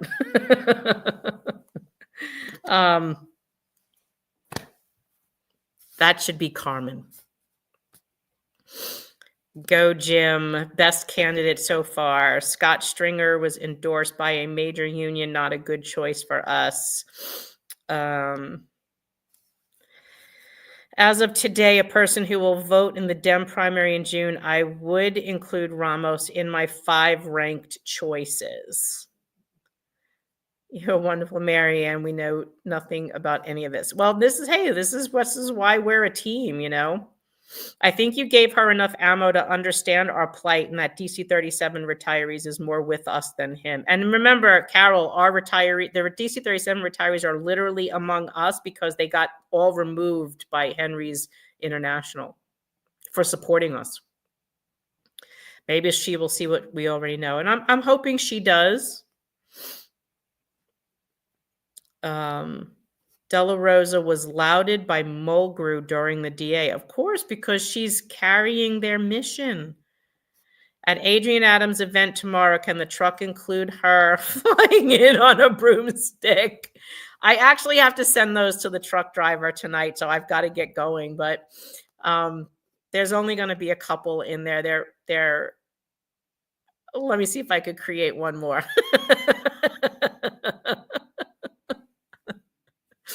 I'll let you know about that one, Ellen. All right, guys, we're pulling at 3 hours and it's almost 9 o'clock at night. So I want to thank all of you for hanging in here with me, spending the night with me, going through all these questions and listening to the senator talk about all these issues and hearing you out and giving her that opportunity and understanding how this works. I'm going to see if I take a picture of this. I will post this on our Facebook page so you know what this looks like and you can understand, like, I don't have a team helping me with this. This is like literally how I see this. I'll show you that photo. I'll post it on our Facebook. There's me, there's the guests at the bottom, and then all the comments at the side, and then they get pulled into the screen. So there's a lot of dynamics here going, and literally 5 different platforms people are listening to you. So everyone, you have a great night. Thanks for being with us, taking your time and going through all of this. Remember everything I said to you. It's all about time and patience, and make your donations. I promise I will do my homework and update the candidate website this weekend and put those people that did sign to us that they would support us and put their links up there. When the senator does provide the information and how to make donations by paper check, she's already given me the volunteer link as well as the donation links. Please go ahead and if you do support her, you'll at least know that it's coming from our page, retiredlaborstrong.nyc, which you see right down there. Please make sure if you are following us that we do live stream in all these areas. You do want to follow NYC Retirees, whether we are on Facebook or Twitter or Instagram or YouTube.